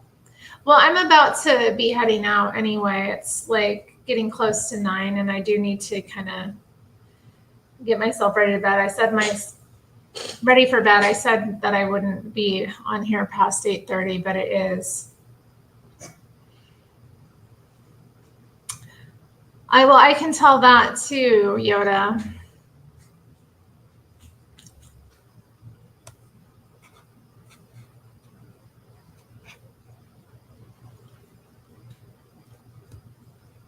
You were in Connecticut, nice. Pizza party. Oh, near Yale. I've never been over there, yeah. I have some family that live in Connecticut, though. My Aunt Linda and her husband. Yoda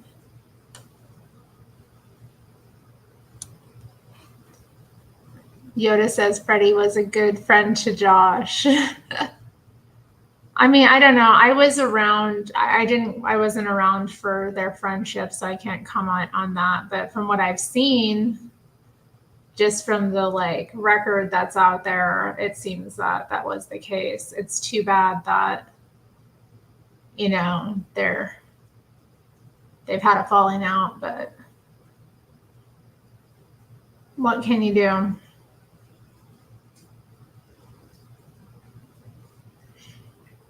Well, apparently not, Yoda. I mean, I don't know. I wasn't around for it. I don't know the ins and outs of it. It's not really my business, but it kind of bothered me. Like as soon as I kind of was introduced to all these people, that immediately they started like trying, just gossiping about him, you know, on my channel, like in my chat. And like, I don't know anyone. And they're just like dropping all this mess and drama. And I was just like, you know, I didn't like it. It kind of, you know, it made me, I don't like when people tell me to avoid certain people, you know, like I don't mind if that I get a like legitimate warning about someone, if somebody's genuinely concerned, but I don't like when people like try to just churn, you know, me against someone, you know. That bothers me. I don't like when people act that way. It's not appropriate because I've had it done to me, you know, people whispering, you know, like, oh, watch out for her, or like, you know, it's really disrespectful and childish. Anytime somebody is like getting treated like that, you know, I always give them the benefit of the doubt, you know. And it just, in my experience, the interactions I've had with Freddie, like he's been polite, you know, sometimes he's inappropriate, you know, but so are you, Yoda, in the chat, and other people, like, you know, and I can handle that. I can, it's not even inappropriate. It's just like, it's not even like that necessarily, you know. Yeah, I don't think that was the right thing. He's like made an OnlyFans joke a couple of times. That's all I'm saying. Which is like nothing, you know, in the grand scheme of things. And I did have another woman approach me and tell me that she had never had a negative experience with him, you know, and she had with a bunch of other people, you know, a bunch of other guys. She was like, you know, but I've never had like a negative experience with him. And that kind of like was interesting to me as well, to just get her perspective on it. And that she did tell me that she'd had some negative experiences with other people. Like, you know, and it's when you're a content creator and a woman too, like it's such a different bag. I don't know, like,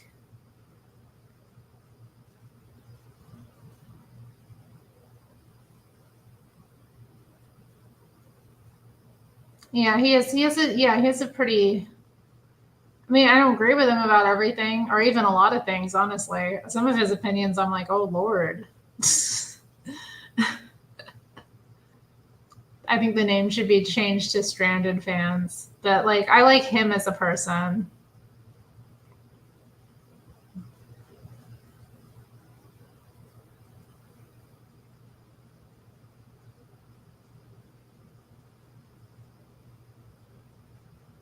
Mm-hmm. Well, these are countries I have experience with, Mina. These are people who I've, you know, met. And I don't think I've ever really said anything bad about Germany. I've never been to Germany, so I can't really comment on it. But I've met Germans, and they're funny people. I got love for them, though. Like, I do. Like, they're people I've learned from, definitely. There's aspects of the, you know, their personality, like their just cultural differences that I do like about them. So I don't know, but I don't remember ever saying anything like super negative about Germany specifically. I mean, their government's like a mess, and like just their social order is kind of a mess, chaotic.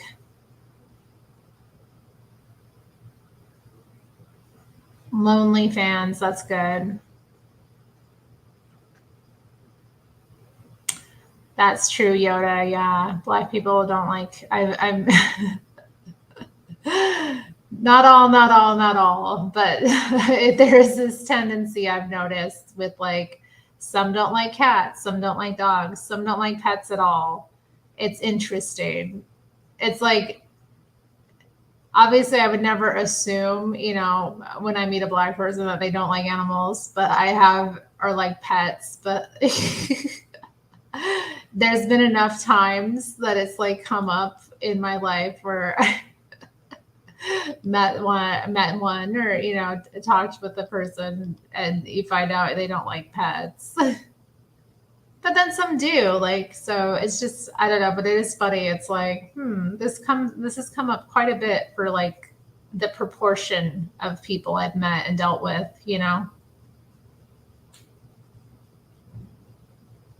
What's my culture? I am an American. I'm a Pacific Northwestern American.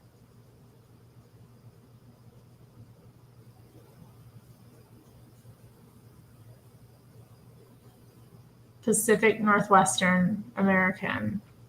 USA.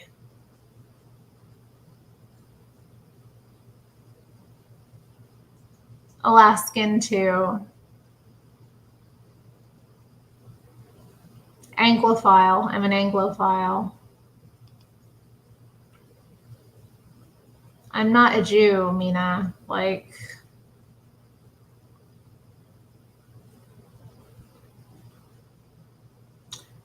I don't want to get into the entire breakdown of my heritage, but there isn't any Jewish heritage. We leave no more elephants.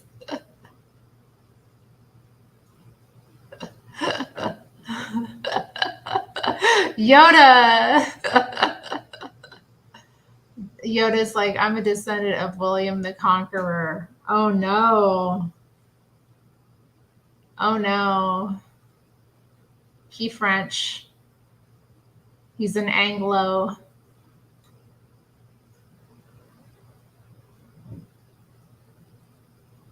It does bother me that people continually accuse me of being Jewish. I mean, and then I admit that, so they're just gonna do it more. But it's like it's very bizarre to me, and it like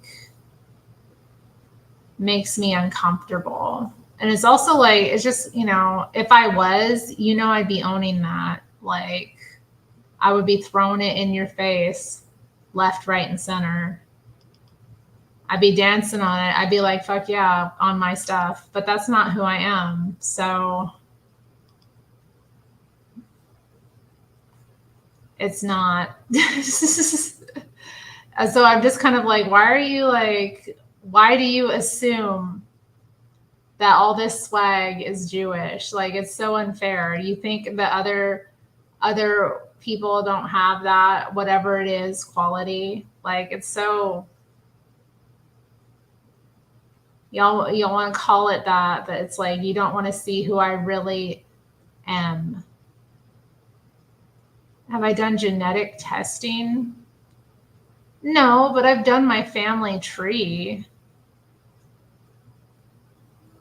Like if there are any that snuck their way in, it would have been so far back that like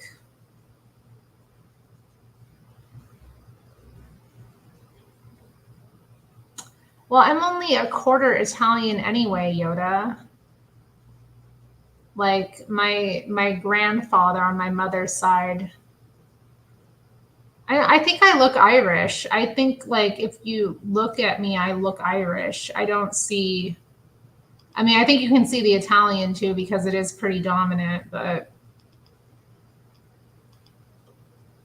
let's racially investigate further. I'm convinced she's a Jew. You think everyone and everything is a Jewish conspiracy, though. Like, I don't think that you and your hunches are like, I look English in your opinion. That's offensive. Yeah, I have a very Irish nose. Thank you, Yoda. I agree. It is.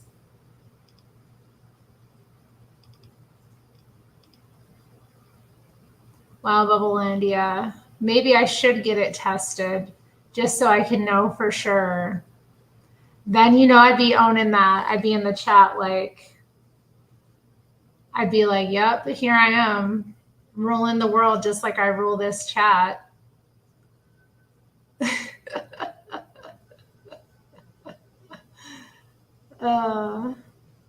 Maybe I am, maybe I am. Since I rule the chat, I come to prominence. I can easily gain influence so quickly. It must be. And what else could it be? Do you not you're supposed to be like a white nationalist or something, but you don't even think that white people got it like that? That's what I'm kind of wondering with you. Like, you think that these people are just so advanced or something over you and your white heritage. Like, come on.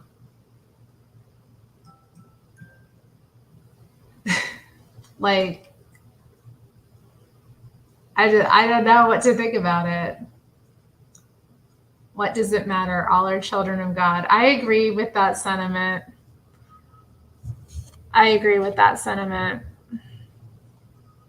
No, Tom Bell. I mean, I went to church on Sunday. I stayed for coffee. We ended up having it downstairs because the youth were serving ice cream. I didn't have any ice cream because I don't like ice cream very much. And then, yeah, I had some coffee. I had a little cupcake. I was sitting at a table by myself, because it had an open space, and I was kind of in between these two groups of people. So I was kind of near, I just was kind of in the middle. Like, I didn't see anything wrong with it. I was sitting there enjoying myself, talking a little bit to the table next to me.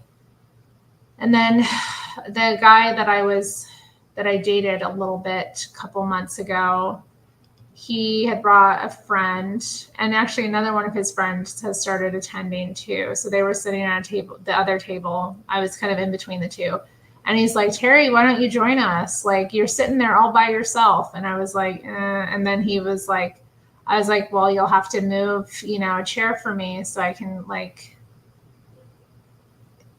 come in. And then I sat there and kind of talked to them and found out that his female friend is from Alaska, Anchorage, Alaska. So we, talked about that a little bit. That was interesting. But she just came over in 2018. Like, she just moved then. So I moved here in 2006. It's a bit of a time difference.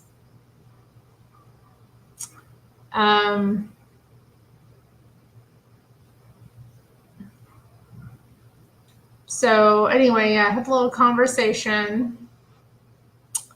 Then I left and I went to the Walk of the Heroines, which I posted earlier today. You can go see my little jaunt through the Walk of the Heroines after church on Sunday.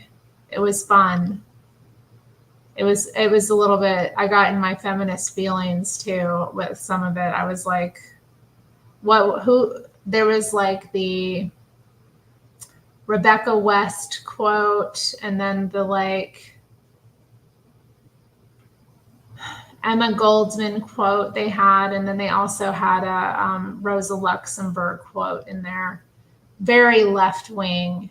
Y'all would love it. You'll listen to that and you'll be getting all in your feelings about it. But yeah, the Rosa Luxemburg quote, I think, stood out to me most. I've been thinking about that one a bit. It's been a couple of years since I went over there.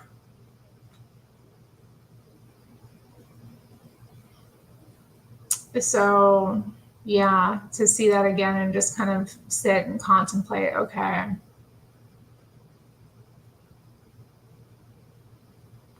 So it was definitely an enlivening experience. And then I recorded some footage of the campus university that got occupied and vandalized during the the Palestine protests earlier this year, last month or something. I don't know. It was recent.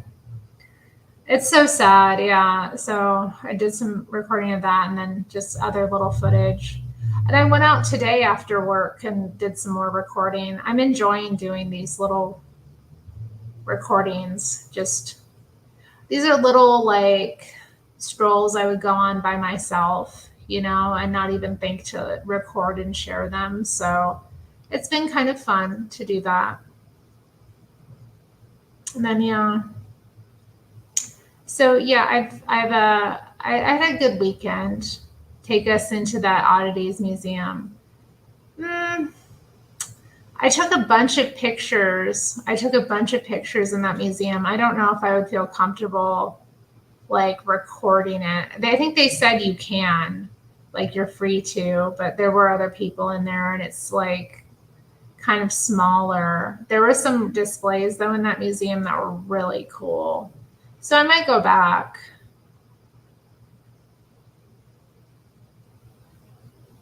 And you know what? They're doing a new, although I don't think I'd be able to record that either. Although maybe I could do a museum recording. I wonder if they would I could probably get away with it, especially if I go like at a good time. But we're going to have an impressionist,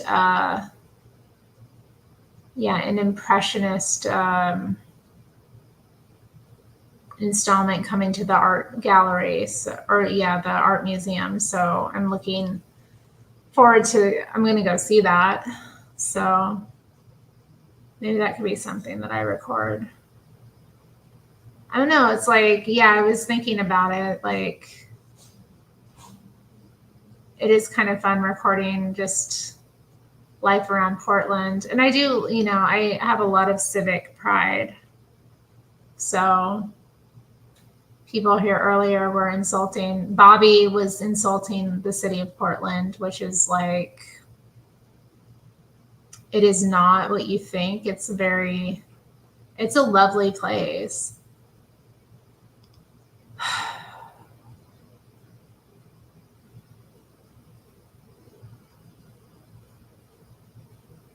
What do you mean it looks glacierous in Portland? Portland must be Yeti territory. It's not very cold. It's very temperate, but it doesn't ever get super cold. Pizza party sounds a lot easier to do, Yoda. Yeah, it doesn't get very cold here, though. I mean, it may snow once or twice a year, but it doesn't stick. It could be warmer, but you're from aren't you from Texas? So it's cold compared to where you are. But I don't know, winter here is pretty mild compared to most places in the country. Stacy is giving us facts about Manet and Monet. Well, not you, Yoda. I meant not a good boy. Not a good boy. I think he's in Texas.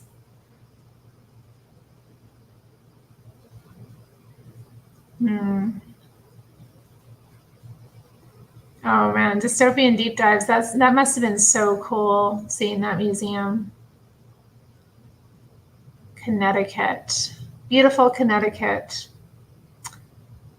Maybe,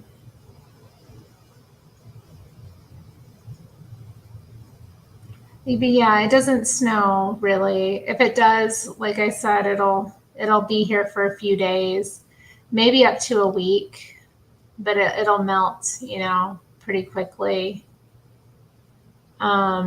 Usually it stays in like the 30s and 40s during the winter, you know. So it gets cold. I definitely find I definitely find 30 something degree weather cold, but it usually doesn't dip below freezing.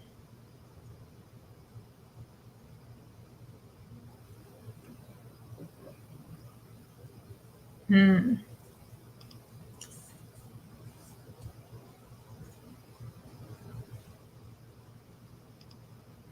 Yeah, exactly. Exactly. Well, because it's wet, so you never know when it's going to start raining.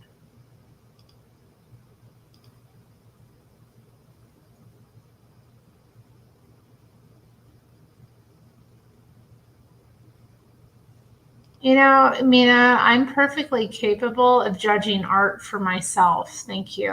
I'm an artist. I'm an artist. Did you not recognize that? I'm perfectly capable of judging a piece of art for myself and deciding whether or not it's, you know, something worth investing in or not. Ugh. Favorite artist? Just one. Um,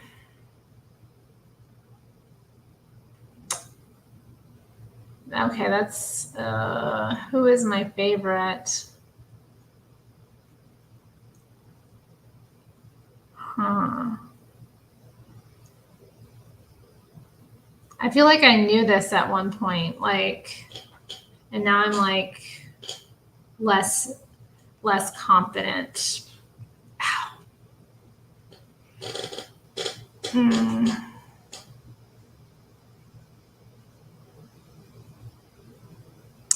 And now I can't remember the name of the one artist that, but I wouldn't say he's my favorite either. That's really hard to pin down. Like, it is really hard to pin down.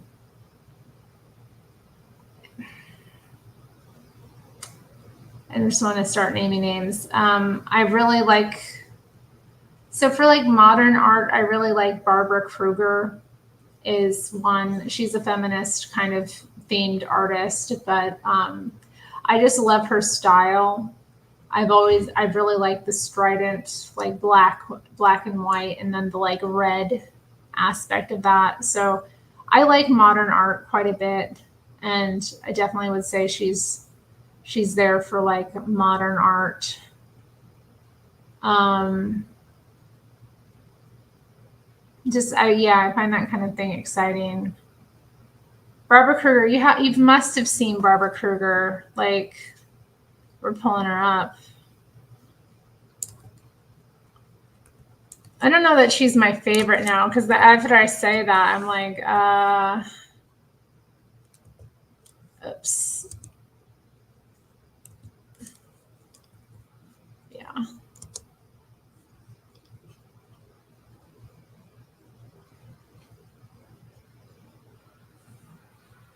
Okay. Yeah. Let's share. I'm gonna share.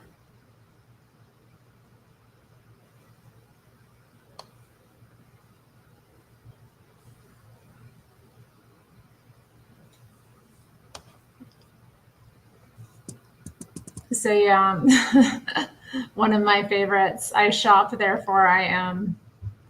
They featured this in the film Heathers. It was in. Oh, let me make this bigger. Sorry. It was in one of the girls' lockers. She had that pinned, and I thought it was such a funny thing because it's like this radical piece of like, but it was being interpreted, you know, in this really superficial way by one of these Heathers. So we got some Van Gogh fans in the chat. All right. Let me see. Yeah, this is another pretty big one. It's been used. It was used in the March on Washington. Um, okay, so we're going to share this tab since it popped up. Yeah, so this was, used in the March in Washington, 1989. Your body is a battleground. So she consented to having her art used for that political purpose. Trying to see another one of her.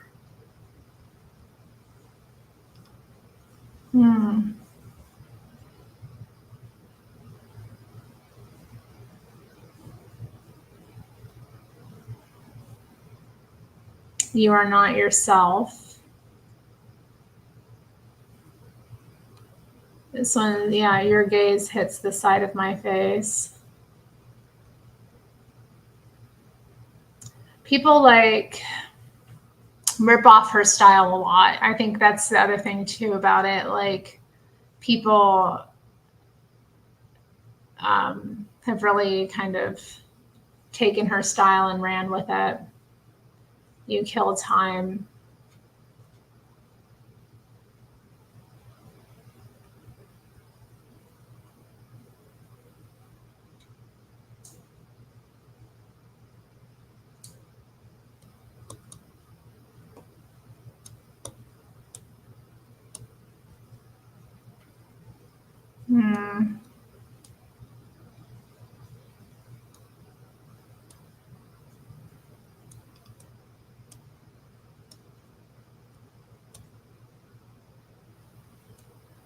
Yeah, they're not really showing much. Oh yeah, this one I always loved.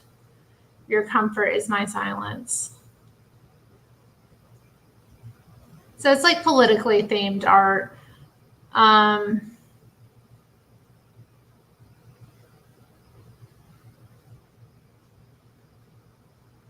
Oh yeah, this one. I remember this one. We won't play nature to your culture.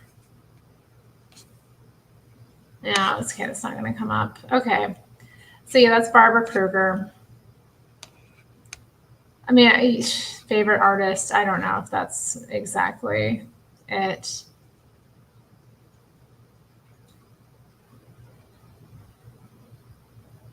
Abramovich. Yeah. That's the yeah, definitely.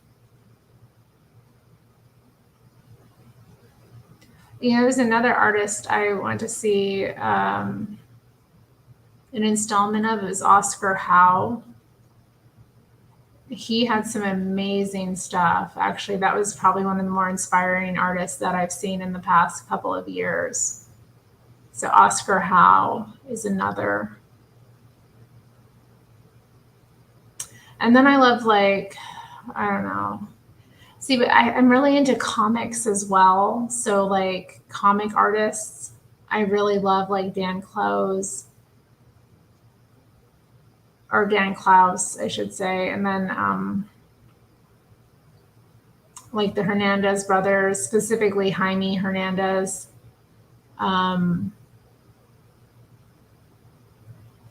Amazing. Like the Love and Rockets series is just like, to me, one of the most beautiful things. I don't know. I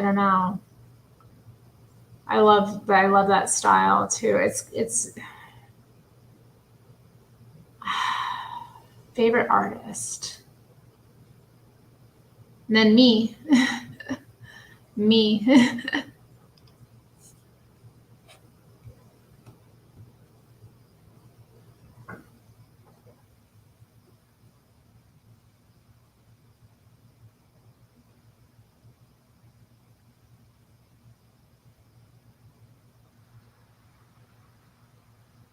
That's the one who came up with Yoda doesn't like Barbara Kruger. I don't know. It's hard. Like,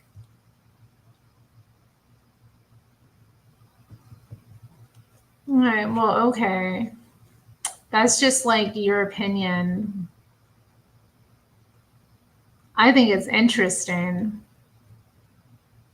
I like the style of it too. I love the like stridency of it. There's something fascinating about it. She's just who came to mind first. I would say she's like one of the more influential artists for me. And we even like I work a lot with those colors too, black white and red. Like those are my favorites.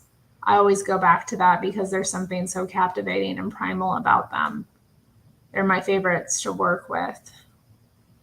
So when I see that, like, and that's pretty much all someone uses, it's the style of it's just drawing to me. And I think her messages are profound, and I don't think they can be interpreted a lot of ways. And that's kind of what I like about her. It can mean something different to different people.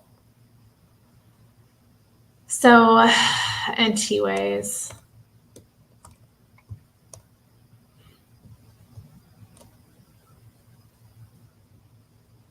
I haven't looked into that, but I've seen some of her. I've liked some of her. I don't like all of her performance art, but I like her, and I've liked some of it.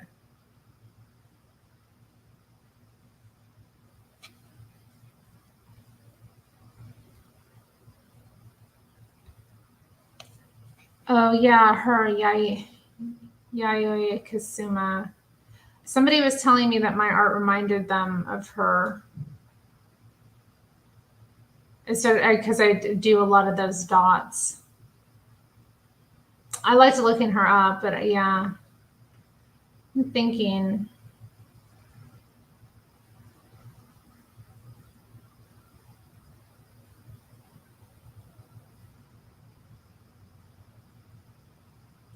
You're into it?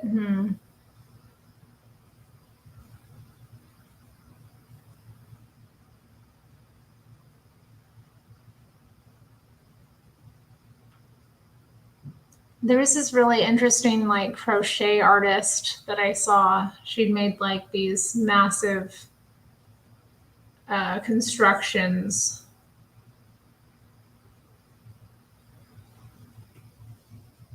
I'm not an art expert at all, Tom Bell, but like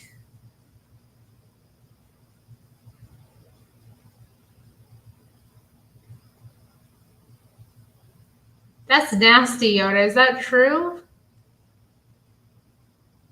I don't even want to click on that. That's disgusting.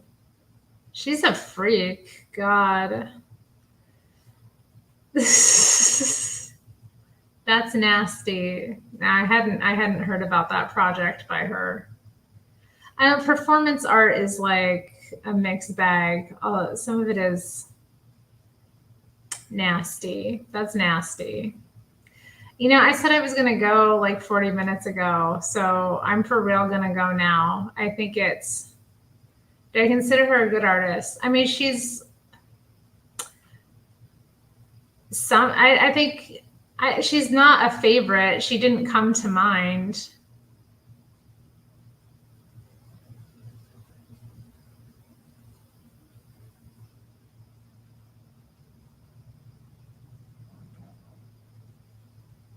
Stacy is mentioning female impressionists. There were only 3: Berta Morisset, Mary Cassatt, and Marie Brocmond. I'm not that familiar with impressionism, to be honest. I'm definitely gonna be checking out that. I'm definitely gonna be checking it out. Is what I'm trying to say. Oh my God, there's that. I'm feeling terrible. There's this artist. You know, and when I from, you know, I loved to Diego Rivera. I actually went to see at the art museum. They had a Frida Kahlo and Diego Rivera installment that was here a couple of years ago, and I was very touched to go see it because he was like my favorite artist when I was a kid. I remember seeing a movie that featured him as a character. I think it was Cradle Will Rock. It's like a musical. It's very lefty kind of propaganda, and I credit it with kind of whetting my appetite for leftism later on in life, that media stuff, you know.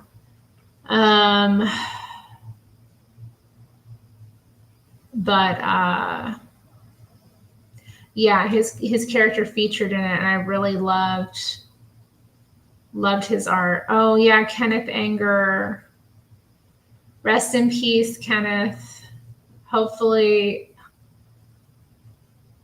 I don't know. He might be downstairs. I don't know. He was a Satanist, but I love his movies. His films are like, there's something though to that 60s, like he wasn't only just in the 60s. He definitely was very influential though. But there's like that kind of 60s Hollywood Satanism that you can see it influencing a lot of the films. Oh yeah, I love Anger. Pousse Moment. Pousse Moment is like, oh,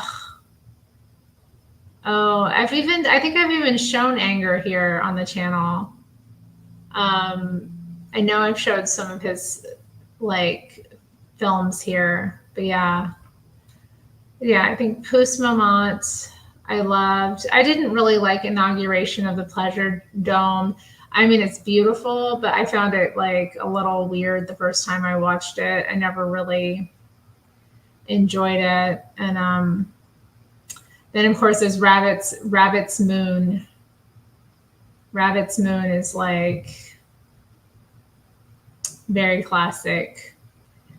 I think it's kind of like one you can kind of introduce people to Anger with. I feel like it has enough, appeal, broad appeal. But yeah, it's always amazed me that he wasn't even more famous, just given his. And then there's his like book, The Hollywood Babylon.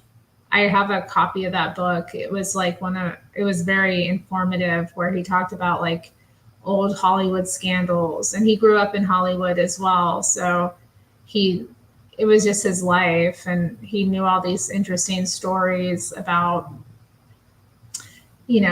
scandals. So I don't know.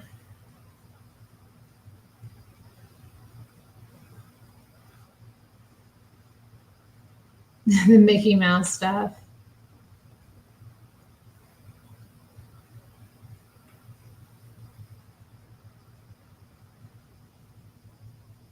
Yeah. Thanks, Bubblelandia. Yeah. Well, it's just their use of like color, and it's strange to describe, but like I think people kind of understand what I'm saying. It's like a vibe that's on the film, and it's like it's hard to escape. I don't know, if you read like Anton LaVey and like about the Church of Satan and the like influence they had on a lot of stars at the time, and just like the cultural zeitgeist, and then people like Anger as well. Yeah, Technicolor, that too. Technicolor. I love Technicolor films. It is an interesting bit of history too, and there's like, mystery and magic with it as well. Like the death of Jane Mansfield is such a harrowing account of like witchcraft gone wrong.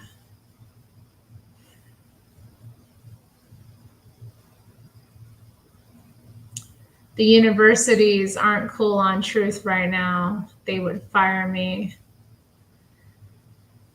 Yeah, Yeah, I mean, that's usually the case though with Hollywood. The contrast is always stark.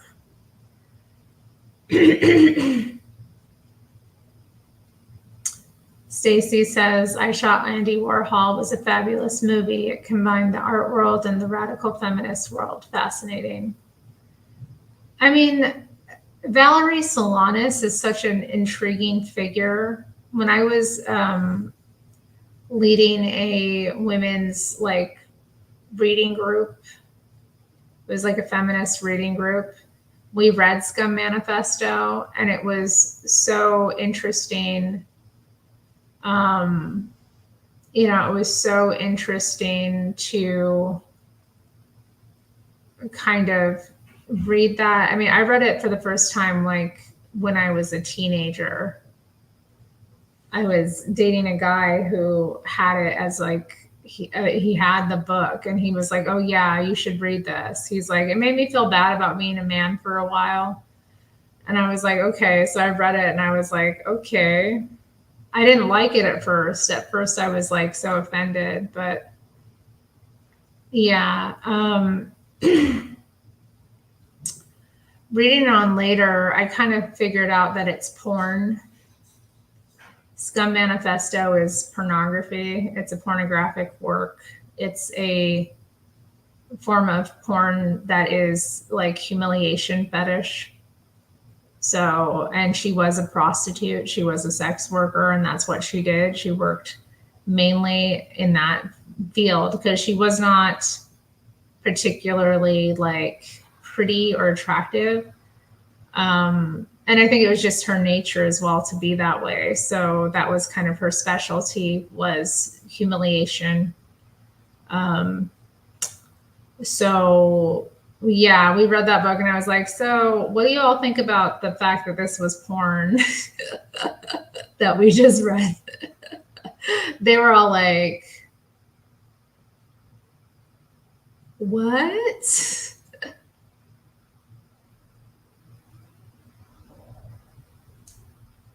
I'd like to see you paint a can of soup, Mina.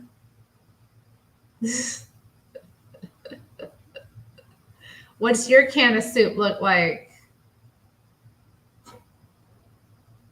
Yeah, very. I mean, yeah, the humiliatrix is a form of domination. I met a woman as well who, through my radical feminist journey, that was involved with that. So it was interesting, kind of having that come to light. But yeah, it definitely. When people talk about Valerie Solanas as some kind of like radical feminist hero, I'm always kind of like, was she though?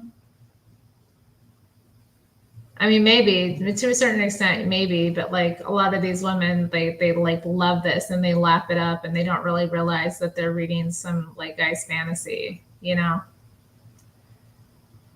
the kind of guys, the kind of guys that are into that are usually like the kind of guys that are more like dominant anyway, like in society, So anyway, probably going off there on something I didn't need to go off of.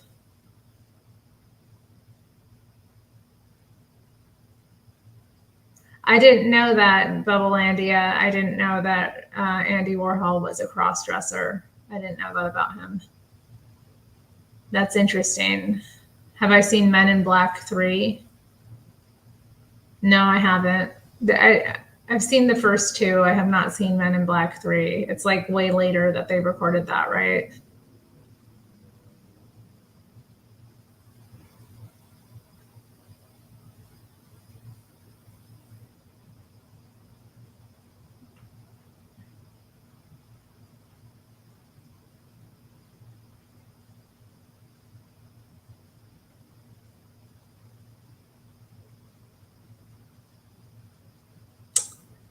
Yeah, what am I doing? I need to go. I need to get myself to bed. I need to get this makeup off my face and get into my jammies and get in bed. It's been real though. Thanks for hanging out. It was fun. Weird sometimes, but that's how it goes. I tell you what. Well, it's been fun. Good night, everybody.